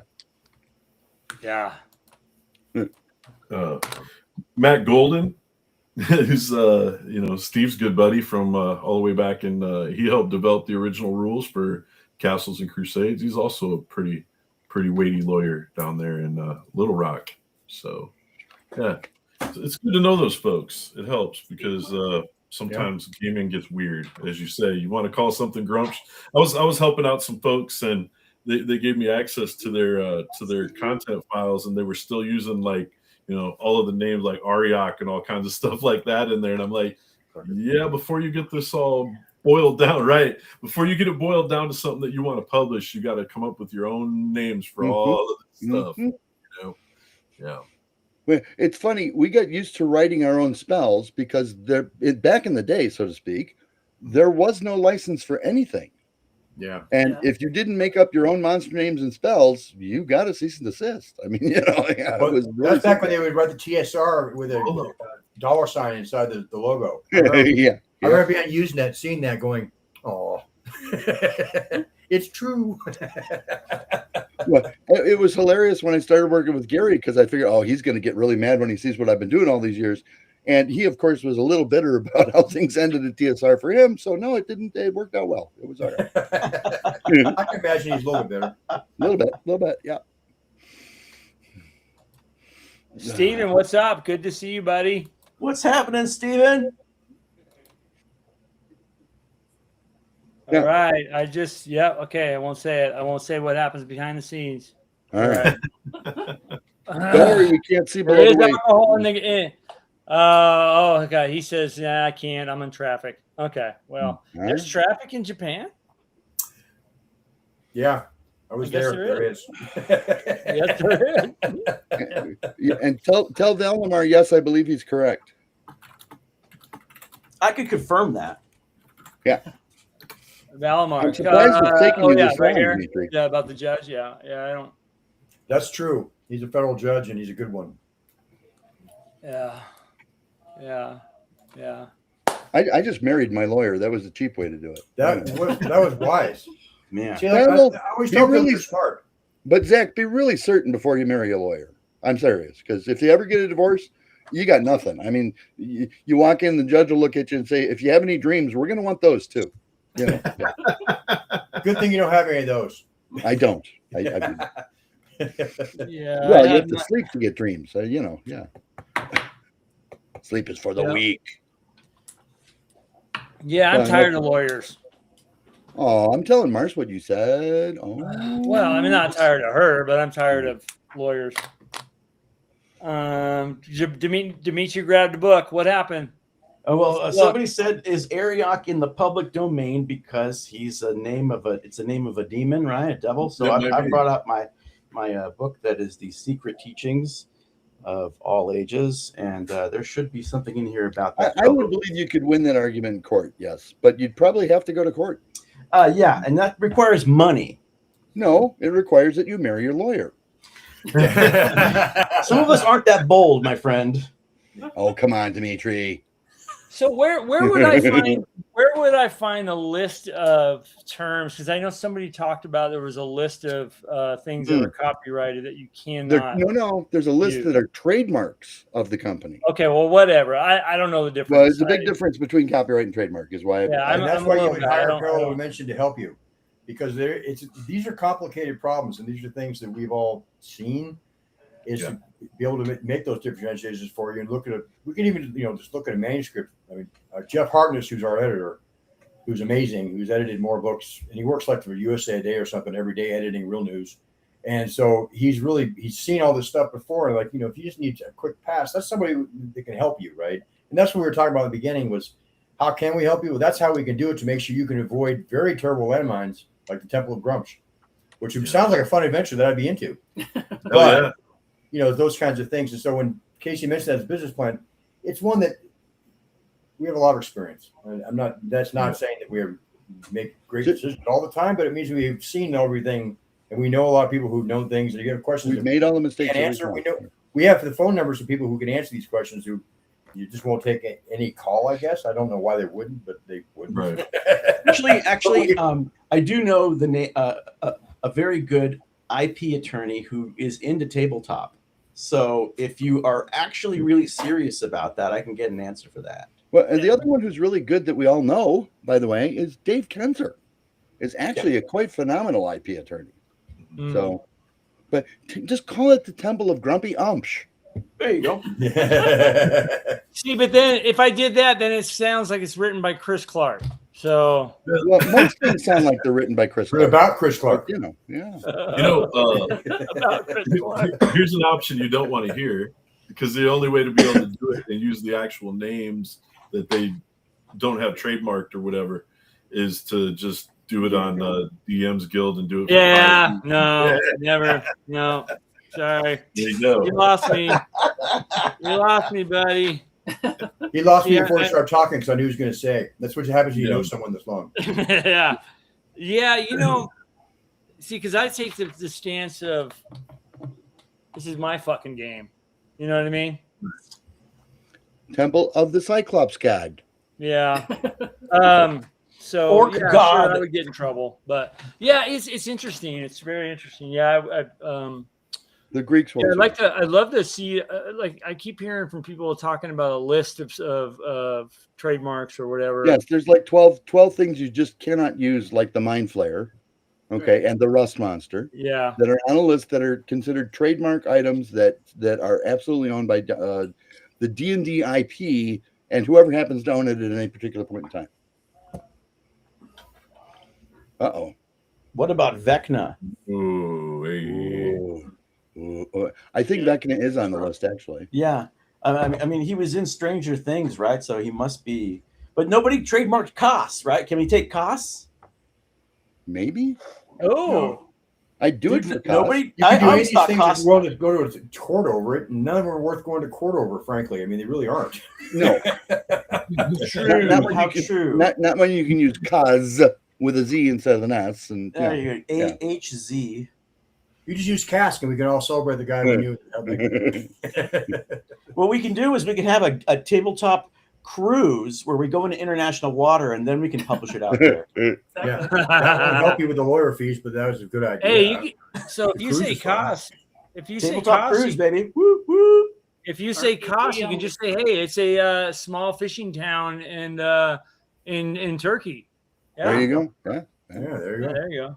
Yeah. Where they like to play, and it's called cosplay. No, I'm sorry. Oh, well, how do they determine? I've been so good for so long. What's trademarked by WASI? Like, who determined that? Did they actually have to file trademark? They filed C&Ds against a number of people and took them to court because they were the actual. I'm sorry, I'm not actually a lawyer because I get tired of being broke and didn't finish law school. But the actual guiding principle is then it would cause confusion in the marketplace. That people would think you were writing something for the actual game as owned by the trademark and copyright holder, and that they would not be able to differentiate your product from theirs. And the OGL So if it will- does a good job. If of it will making sure cause telling you what you confusion, can't use. they can win. Yeah. It's really that simple. Well, and yes, I usually use parody just because it's easy and parody's protected. Oh my God, is parody protected? Yeah. Well, yeah, parody. So Paranoia did a bunch of knockoff stuff, and they got away with it because it was parody. Like they did Orc Busters. Yeah. Orc Busters. Ken Ralston is a goddamn genius. He He's is. just the most amazing person ever. He mashed Dungeons and Dragons, Ghostbusters, and the Alpha Complex, the whole Logan's Run thing, all into one thing, and it was under parody. So yeah. brilliant, and it was a great module. That's why my ass has not been sued off by folks for Inner City, because they're all parody people. Yeah. It's not Starsky and Hutch, it's Husky and Starch. Yeah. Brilliant. Now you got me thinking. See? About the cruise? Yeah, let's do the cruise. Yeah. Well, anything else you guys want to chat about? I will bring up those of you guys that maybe have joined late. By the way, I did see a comment that you guys are enjoying the no ads. It's something that's on by default from YouTube. You have to go in and actually remove the settings, but I'm moving forward. I think this is the third one in a row. No ads on any of the live streams. So I hope you guys are enjoying that, because I am. Let me bring this up one more time. We're happy. Yeah. You guys, so Jen, Zach, and Casey are here to talk about their two. Talk about Parallel Dimension Gaming and some Kickstarters that are out there, and I just wanted to have them on, kind of talking about it. That's what if you're tuning in just now, we went through quite a bit of stuff at the beginning, but go on, scan this the QR code here, go to their website, and you can get the full. I like this, how you can kind of see me through this. Wow. It's all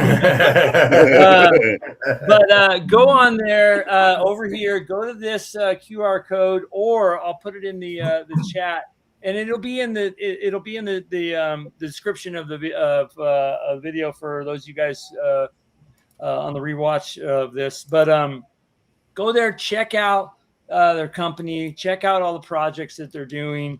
I'm sure you have the thing, you guys. I don't know really how to even explain it, but where you're here to help other creators. What would you call that exactly? But you guys have some of that information on the website too, right? I don't know. So I put in the chat, if you email us at pitches@parallelgamingdimensions.com, send us what you're trying to do. Give us a little blurb. We'll get back in touch with you. It should be on the website too. Don't send us your whole manuscript. Just the note. Just a blurb. A pitch. What if I just send you a picture of the just from out of the deities and demigods, a picture of Grump's head? We'll charge you to rename it. It's cheap too. Charge you to rename it. Bottle of Evan Williams. I can't stomach it, bro. I can't stomach it. Yeah. I offered him Evan Williams when he was here. He said, nope. I grew up on that stuff, man. It's like water. Yeah, no kidding. You're not getting a sense of shared experience for a reason, but go ahead. I'm sorry, Angelo. Jen, give me that email address. I'll throw it in the chat so it can be it's there, and then also put it in the show notes too. So make sure I do that. One other thing I do want to, since we're talking about Kickstarters, and I do want to bring up, because that's what we do here on the show, buddy of mine, DM Greg, Advanced Fantasy Games, is going to be this month is doing his second Kickstarter for and this one's called The Cradle of Skulls, and this is part 2 in his trilogy that will be coming out and we'll talk more about it here, but I do want you guys to go on there, scan this, and it'll bring you to the notify. I guess what do they call it in Kickstarter? It's like a landing page, pre-launch page. Party. Yeah. Pre-launch. Pre-launch page. So let's definitely show DM Greg support on this. It's going to be. I played in his first module. It was super fun, super old school, which we all love, right? And this is promising to be right up that alley. So let's show him some support too, guys. So when he says super, he means it was really good, not like it was super, Yeah. Yeah. No, it was actually really fun adventure. And it's very much old school. I would agree. Yeah. So I just signed good up. stuff. Good stuff. So Chris, tell Zach and Jen about the submission I did for Castle Wolfmoon. What you had to pull out? Oh, he did a wonderful sword called Year Sunder, as I remember. Yep. I'm not gonna open it up right now. I actually incorporated 6 more submissions. I have 44 people submitting Castle Wolfmoon. Okay. Get to my submission, damn it. Okay. His is a sword that was an experimental. No, sword. I don't want you to tell him about it. Tell him about what you had to pull out of it. Because this is me. This is all. Yeah. There was a bunch of references that had to go because they would have, certainly gotten me cease and desist orders. if that's what you're asking me to refer to. Yeah. So I sent it back to him. We can't say this either. No, you can't do that either. Oh my goodness! What do you mean? I can't reference stuff in the DMG? Come on. Yeah, actually, this is a sword with an ego. Oh my god, no. Yeah. Bad, Dan. Oh. Dude, we got to get through this, man. Before we get past it too. So, and I'm asking the 3 of you. I'm sorry, Dimitri. I'm not leaving you out, okay? But so I'm about on my last nerve with my overland maps guy. So if I hire you, I can hire you guys to do some overland maps for Castle Wolfmoon for me. We can get you in touch with cartographers. Okay, all right. Well, we'll negotiate. I'm not completely broke. That's good. Yeah. Yes, we know some great cartographers that can help make it happen. Well, and I'm terrible at overland maps. Oh my god. Yeah, I agree with that. Not bad, but overland maps. That's what Alyssa Spaden's for. Yeah. Yeah. Except she won't want to take less than 6 months to do it, and I'm like 6 weeks behind on a project that should have been out like a week ago. I never heard this problem before. Yeah, I guess. Like always. We know a guy. Yeah. We know a guy. Yeah, sleep for the week is for the week. Yes. Oh, I almost missed this. Valimar, thank you so much. It sounds like you're if you're taking off, Valimar, thanks so much for the super chat. He says, thank you everyone for your time. Very, very nice. Thank you, dude. Appreciate it. Thank you. Yeah, thank you. Plush Cthulhu 457 says, hello, Mark the Shark. How you doing, Mark? Good to thanks for jumping on. Good to see you. Good to see you in the chat, buddy. Mark the Shark plays the archer in my Wednesday campaign. Oh, nice. Sorry about that, Mark. Awesome. Yeah, sorry to tell everybody who you are. I played a dead guy in this campaign. Seriously. Yeah. Oh, that's great news. I love rubbing this in. So, like, and I'm always, as a DM, I'm always like, I don't kill players, right? I let players kill their character, right? Sure. Well, Chris died last Wednesday. For the second time. His halfling, listen to this. His halfling, who's named Harry Jules. How hairy are they? And everybody called him Balls in the that was his nickname. I don't know if it was with a Z or an S, but Chris successfully has died. I think 2 or 3 times in the last month or so. Just twice. So I made a new guy that's a fighter thief named Ray Jaquit.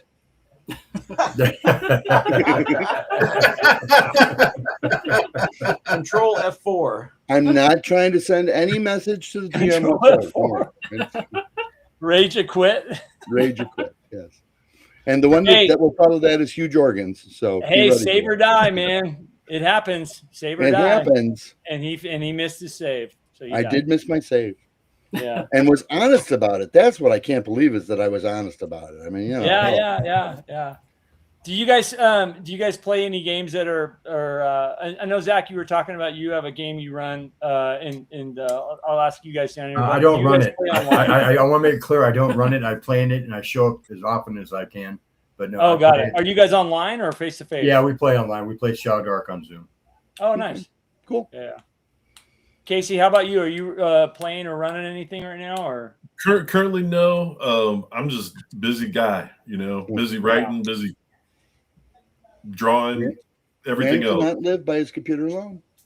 Yeah, but it's coming. I've got some new stuff that I gotta run because I got this when we do the next year's kind of Halloween themed.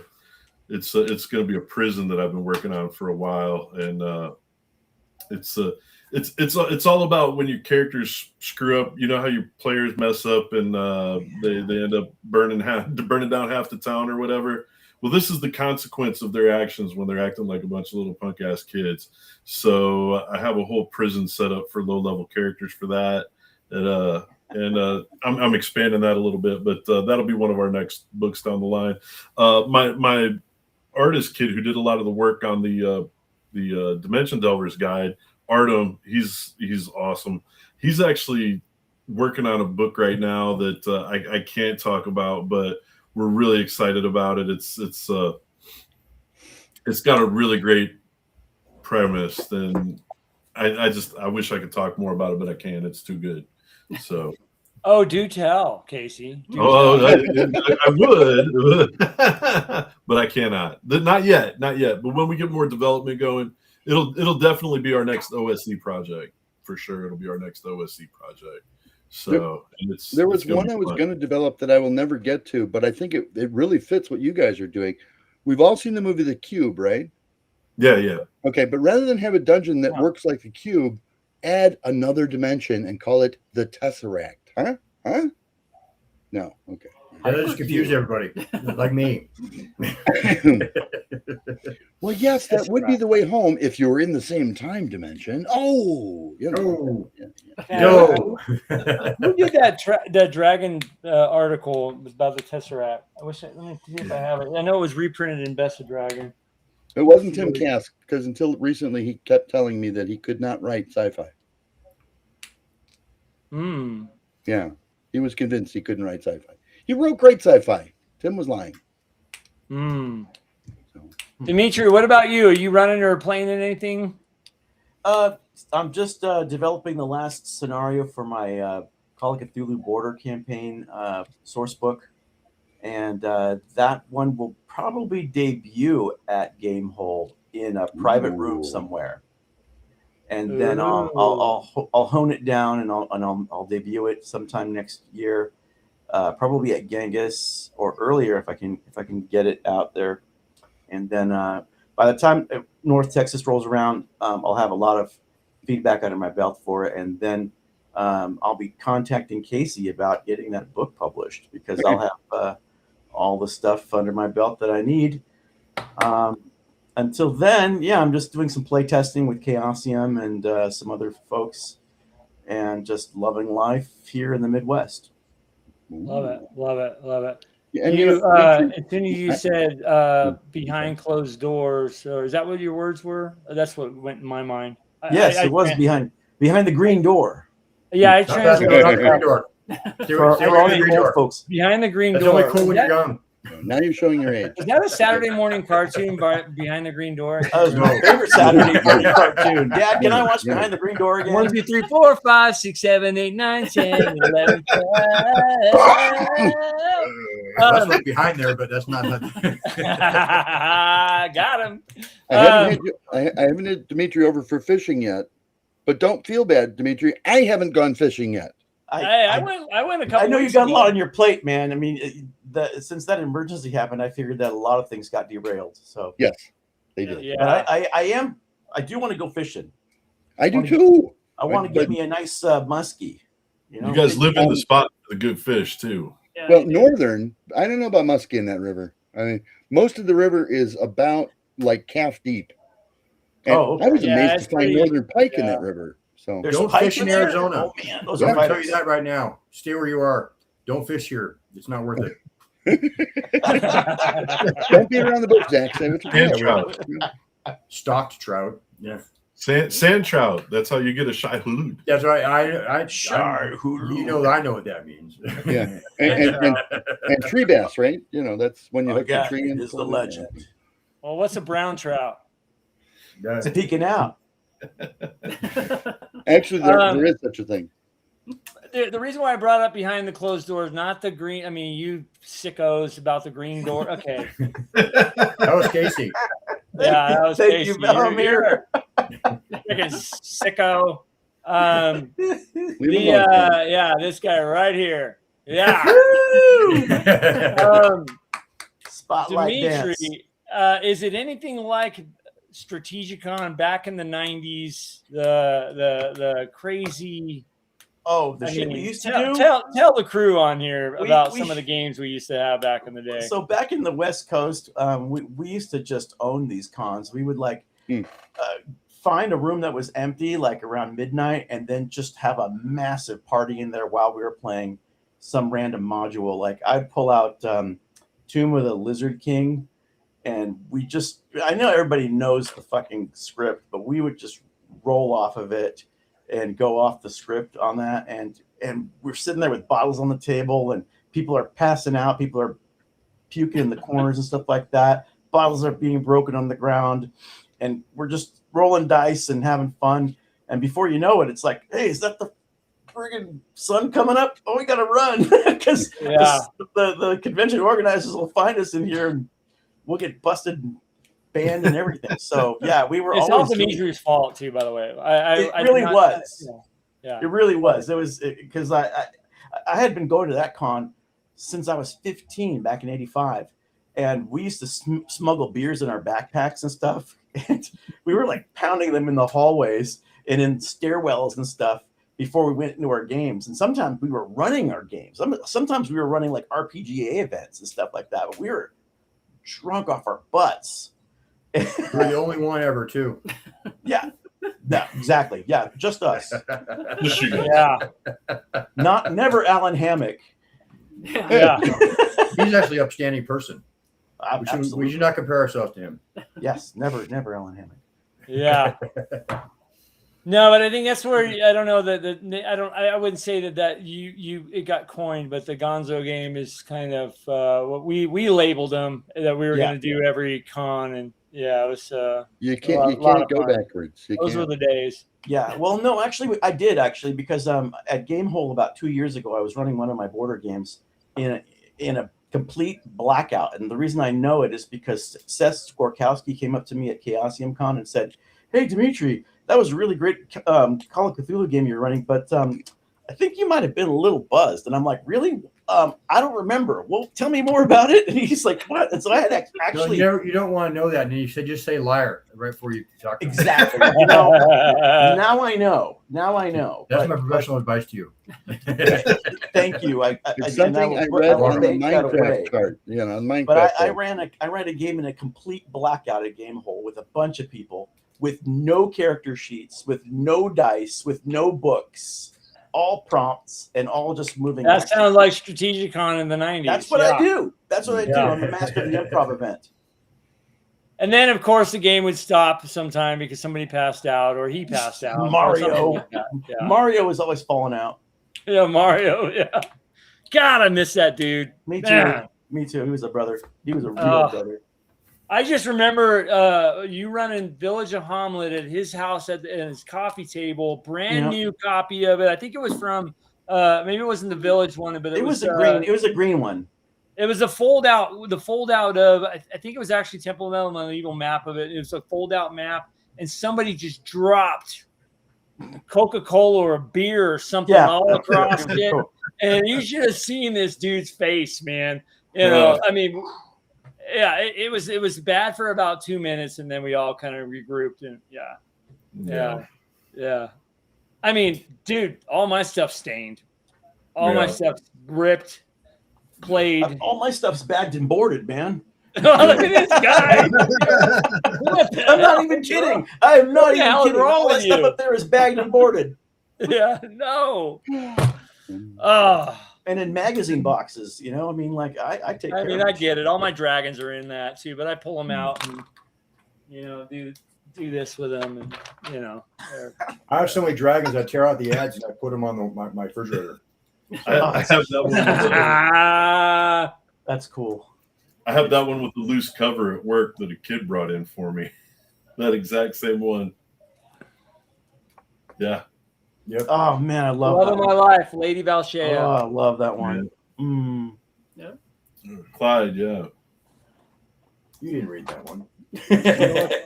Still looking for her. Yeah, I know you have. You might want to not say that sort of thing publicly. I'm just saying, it's Why? because I other own people everything I might be say. listening. I'm just saying. mom? There, Hi, yeah, Mom. that's it. Your mom. My yeah. mom knows. Yeah. Okay. I know you guys are talking about being 15 in 1995. Oh my God, I was like 34 years old already. I was almost 30, so Yeah. Yeah, Brother Anselm, I'll look at the tracking number on that, but we'll see. It should. Yeah, everything that goes to Canada goes to Anaheim first. So yeah, well, I'll look at the tracking number for you. Your stuff shipped today, by the way. Oh, did it? You're Yeah. so nice. You're so I am. good, Chris. More. Did you give me that? Did you also include that signed copy of DMG from Gary? Wait a minute. Is that the one that you said to my best friend Angelo? That one? Yeah. Yeah. No, I didn't send that. Well, I'm gonna return it. I'm gonna return the whole package Return the sender. until you get it right. All Just right? throw it in the just throw it in the trash. And don't feel like you have to right away. Pay no attention to that ticking noise. It's all right. That white It powder is just packing material. It's okay. Yeah. Open it up slowly, right? Yeah. Well, Shake the floor. dude, this has been. I'm not that I'm saying we gotta stop, but I just wanted to make a comment. This has been a lot of fun. Is there anything else that like I said, this has been your hour, even though we're on hour 2 almost. Anything else you guys want to like highlight about? I mean, exciting stuff, super exciting, and the Shadow Dark zines are. I mean, it's the hotness. It's the hotness. Yeah. Shadow Dark is the hotness. So I mean, why would somebody want? Why would tell everybody out there? Why would somebody want these designs? Why? Tell me what's in there that they don't tell me exactly what's in there. I know there's got to be a little bit of surprise, but tell me what you guys got in there.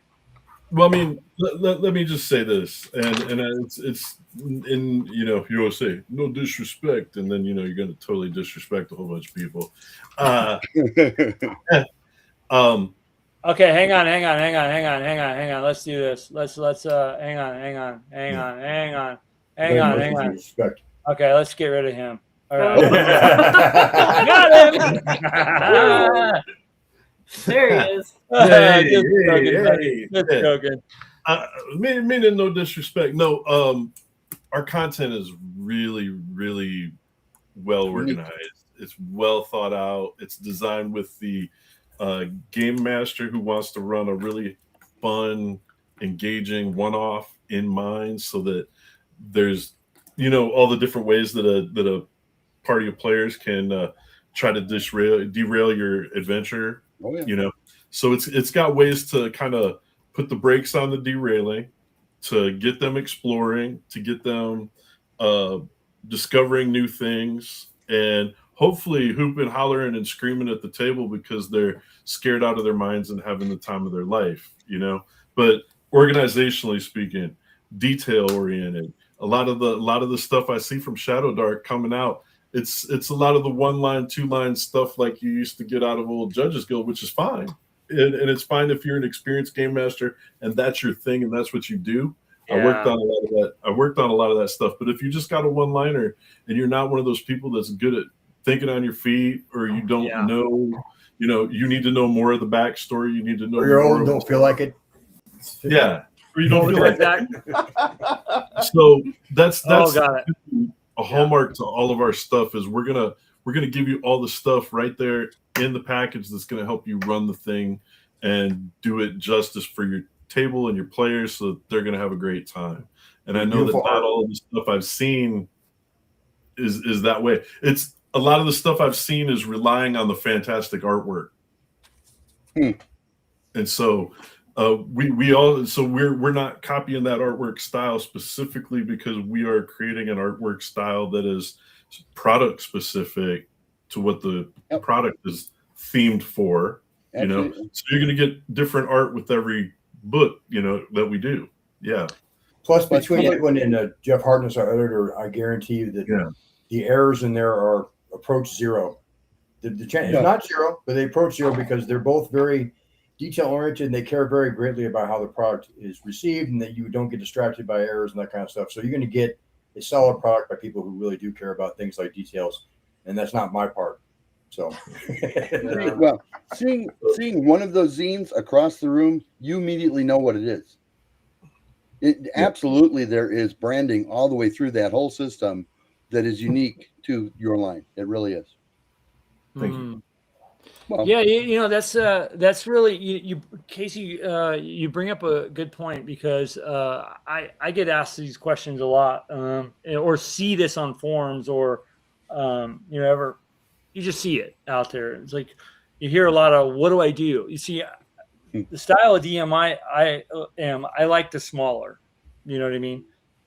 But there's a lot of people that can't run with stuff. You know what I mean? And I don't know if it's an experience thing or it's a personality thing or it's just, you know, getting locked up, you know, oh God, what do I do? You know, I need more info. You know what I mean? I mean, that's a huge, I see it a lot. You know what I mean? I don't know if I'm explaining myself, but I mean, that's really good. That's super awesome what you guys are doing because it,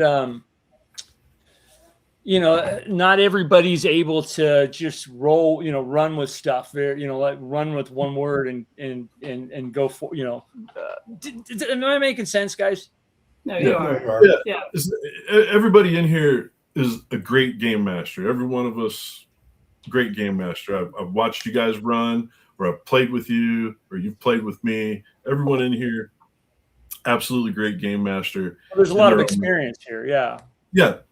But new folks coming to the game don't have 35 years, 40 years of experience as game master. In Chris's 60 years. Yeah. Go ahead.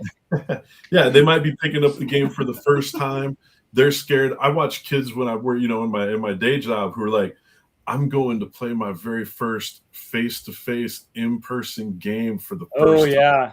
Ever. And that's frightening to some people. Oh yeah. And they're like, I hear you write this stuff. Do you have any advice? You know? And so no. Right. Yeah.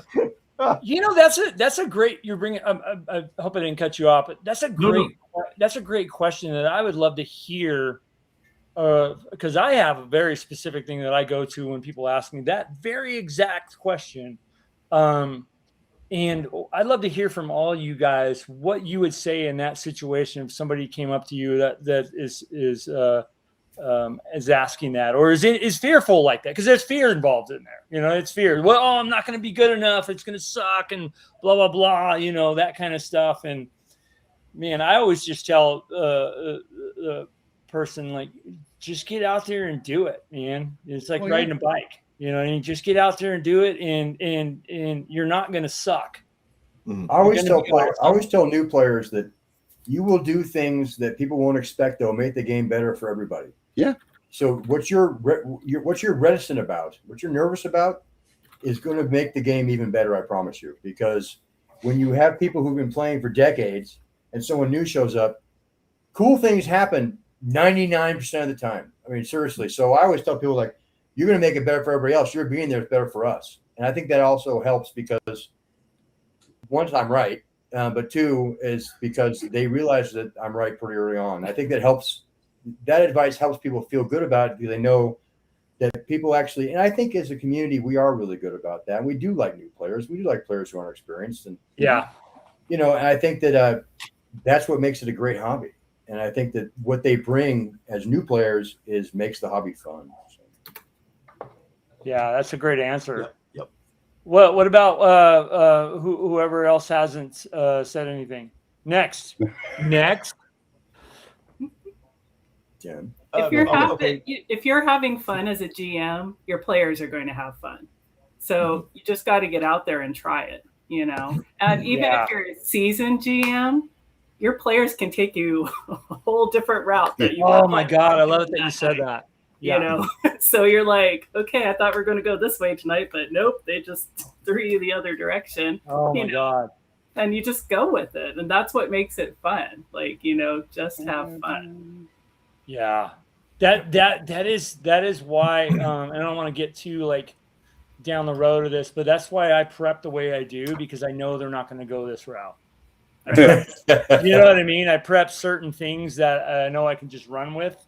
Because if you have an expectation that your group's going to do something, you're always going to freaking have a resentment after that. You remember, you're not writing a movie. You're writing an adventure, and there's two exactly, and that's what I tell a lot of people too. Is you don't worry about well, my players didn't do this. I'm like, you got to get that out of your head. You need new players. No, unless you're playing Pathfinder, that's why it's called Pathfinder. It's all right.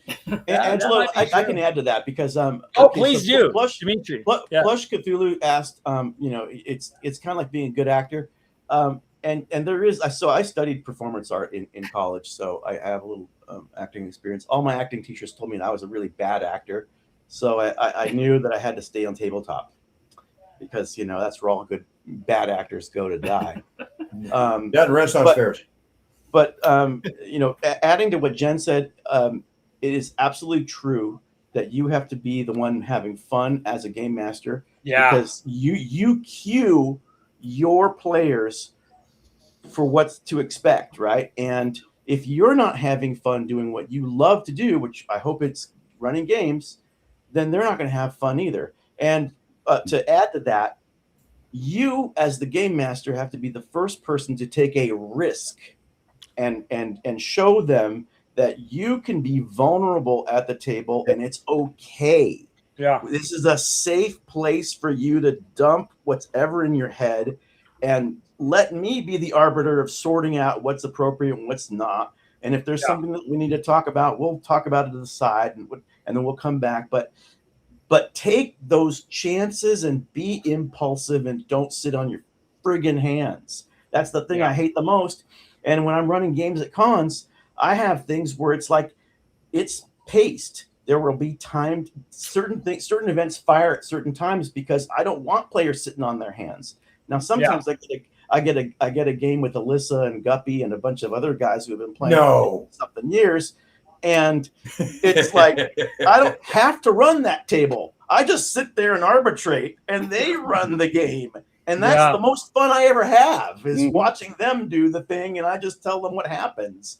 And so, but that's a special circumstance. When you have beginning players, you just have to tell them, listen, don't be afraid to take a chance and look like a goof in front of your peers, because eventually they're going to do it too, and it will add to the experience, and then they'll all want to play again the next week. If you have a table full of shrinking violets, I usually just point to somebody and say, okay, I'm going to do this just to show you guys you can do. What's your character doing? What are my options? Anything. Oh, really? Anything? Fine. I'm going to jump in the air, swing a rubber chicken around my head, and scream like a banshee. All right, give me a charisma roll. What? that works. Well, if that's what you want to do, I don't know what your hope for outcome is, but I will tell you what the outcome is if you roll a good charisma roll. Yeah. Well, my charisma is only 9. Well, maybe you should have thought about that before you grabbed the But they immediately start to back off because you joke with them a little bit. This isn't going to either make or break your life. We're going to have a good time. And when 2.5 hours has gone by, you're going to go, oh my God, that was 2.5 hours. Yeah. And if not, then I'm not doing my job. Yeah. Yeah, I mean, I was more specifically asking about for new DMs, but I mean, you guys are hitting a lot of good points. I mean, you know, when I go into a game, I feel myself as I'm playing this with you guys. You know what I mean? And I think that role really takes it. And I try to tell people that, like, think of it, you know, as you're a player in this too. You're finding out what's going to happen, just like the players are. You know what I mean? Yeah. Sure, con games are a little different. And Dimitri, you hit on a lot of points there. Con games are, you know, we're in a very specific time, you know, that kind of stuff. But I don't know. Just my 2 cents. Well, and Angelo, with that attitude, I want to warn you that you did die last week.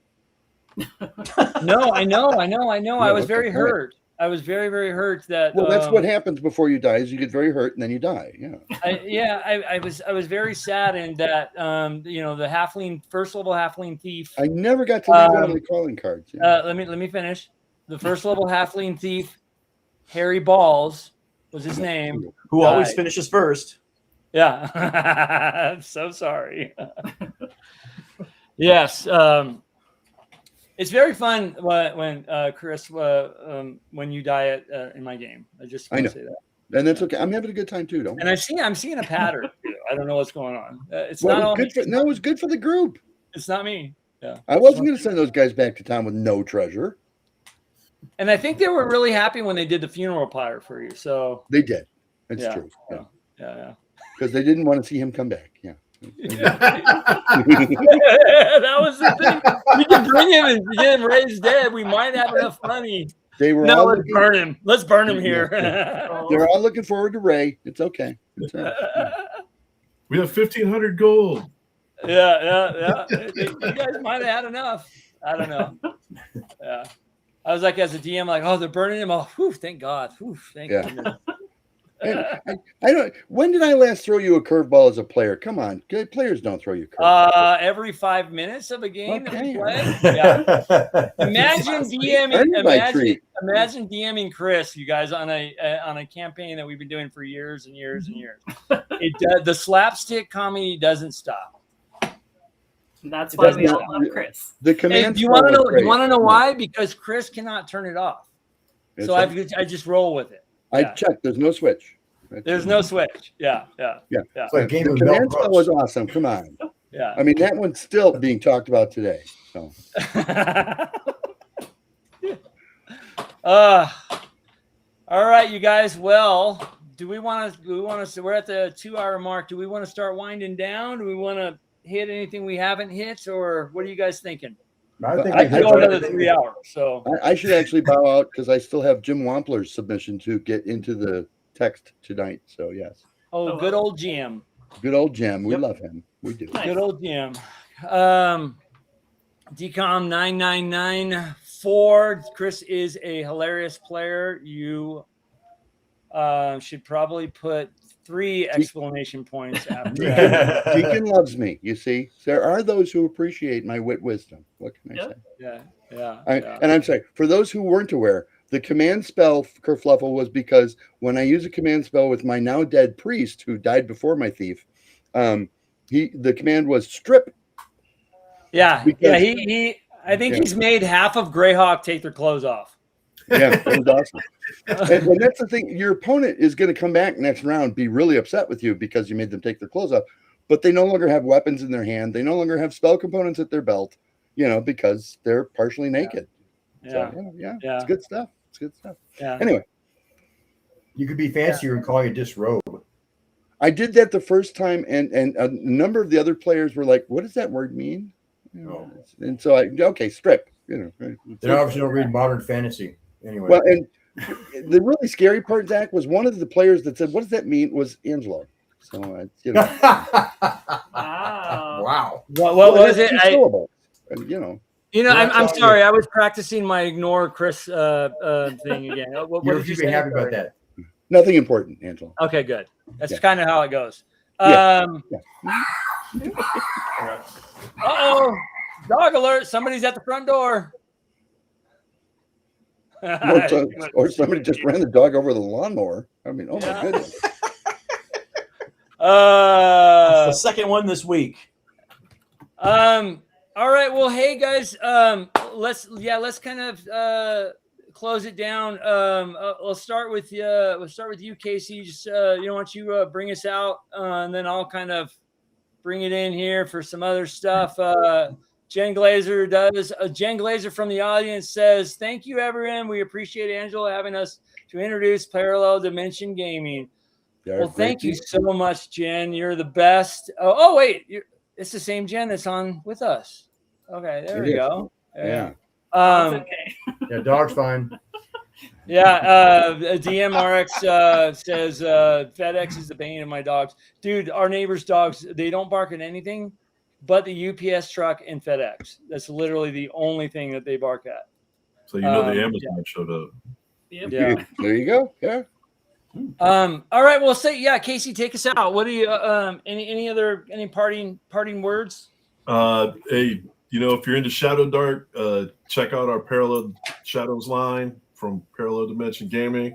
Thanks, Angelo. It's great to see Dimitri again. Yeah. Awesome. Yep. Give me a call, man. It's it's also great to see Zach and Jen together in the same place at the same time. Chris, Yeah. We're together a lot, though. There it is. Yeah. But absolutely. Thanks for having us on. Thanks a lot, man. Appreciate it. Really Yeah, excited. yeah. We appreciate it, Angelo. Yeah. Of course. So Zach and Jen, you guys want to say something in parting? But I mean, you are welcome for coming on. Thank you guys. Really for coming appreciate on. it. No, I really appreciate it. No. Yeah. And good luck Sorry, on these the dog had Kickstarters. anxiety I'll be attack. bringing this up every, for the next couple live streams. I'll make sure I give a shout out to you guys and bring up the Thank QR you, code and mention you Thank all. you very much. So it's what we do here. So thank you guys again for coming on, and good luck on the project. So All right. Dimitri, talk to me. Hey, so I'll see you folks at Gamehole. I'll be running around playing games and running games in private settings because I didn't really get anything into the schedules. So, Okay. last year I was able to hijack Luke Gygax's room, so we'll see what happens this year. But I hope you fumigated it. yeah, well, I certainly left with a weird little film on my, and then that's when the rash appeared, Oh. So, but so I'll be around in Gamehole, and then next year, look for me at Genghis and Gary and all the other fun big cons, and I'll see you guys at the next show. Yeah. Well, Yeah, look Dimitri, for we got to get you back on to hang out again. But thanks for coming on. Impromptu. It wasn't planned, guys. And thanks for the invite. Yeah, awesome. Yeah, it wasn't planned to get this nut job on with us, but good to see you, buddy. Love it. He's trying to touch him. Chris, talk to me. Well, first of all, if you're into Shadow Dark, check out the stuff with Parallel Dimension Games because it's really pretty cool. If you're not into Shadow Dark, but maybe you want to be, check out the stuff at Parallel Dimension Gaming, and I think you'll be satisfied with what you find. As far as Dimitri and that film that formed on his skin, if you scrape that stuff and save it, it's worth money. That's all I'm going to say. You have to go to a place called a dispensary, I think is what they're called. Something I read on the Dust of Gygaxian. That's I think what it's called. Yeah. As for me, I don't know. A few more sleepless nights, but not longer than say February. Nice. And then we'll be all done and raring to go. Woo! All right. Well, Chris, thanks again for co-hosting and being late. And I can't wait to kill your next character. Anyways, you guys, I do want to say, first of all, you guys, thank you so much for, and this is for all you guys up here, and then also the guys in the chat.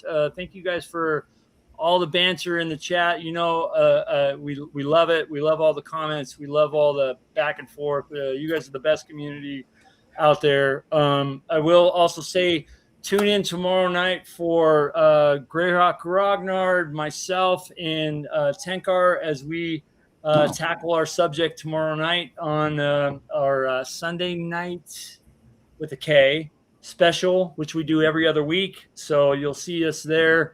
on that. And then Monday, I think I have a video coming out Monday. What one is it? Hang on, guys. Sorry. Behind the green door. This video is, I think, in my. Yes. Oh, yes. I'm kicking off a whole arc on alignment. Right out of the DMG, you know, I don't give my opinion. I just talk about what's in the DMG. So that's video 0 of 5. Yeah, 0, 1, 2, 3, 4. So every Monday of August, I'll be diving into alignment. So check it out, everybody. And yeah, good show. Good fun times. I love you guys. It was super fun.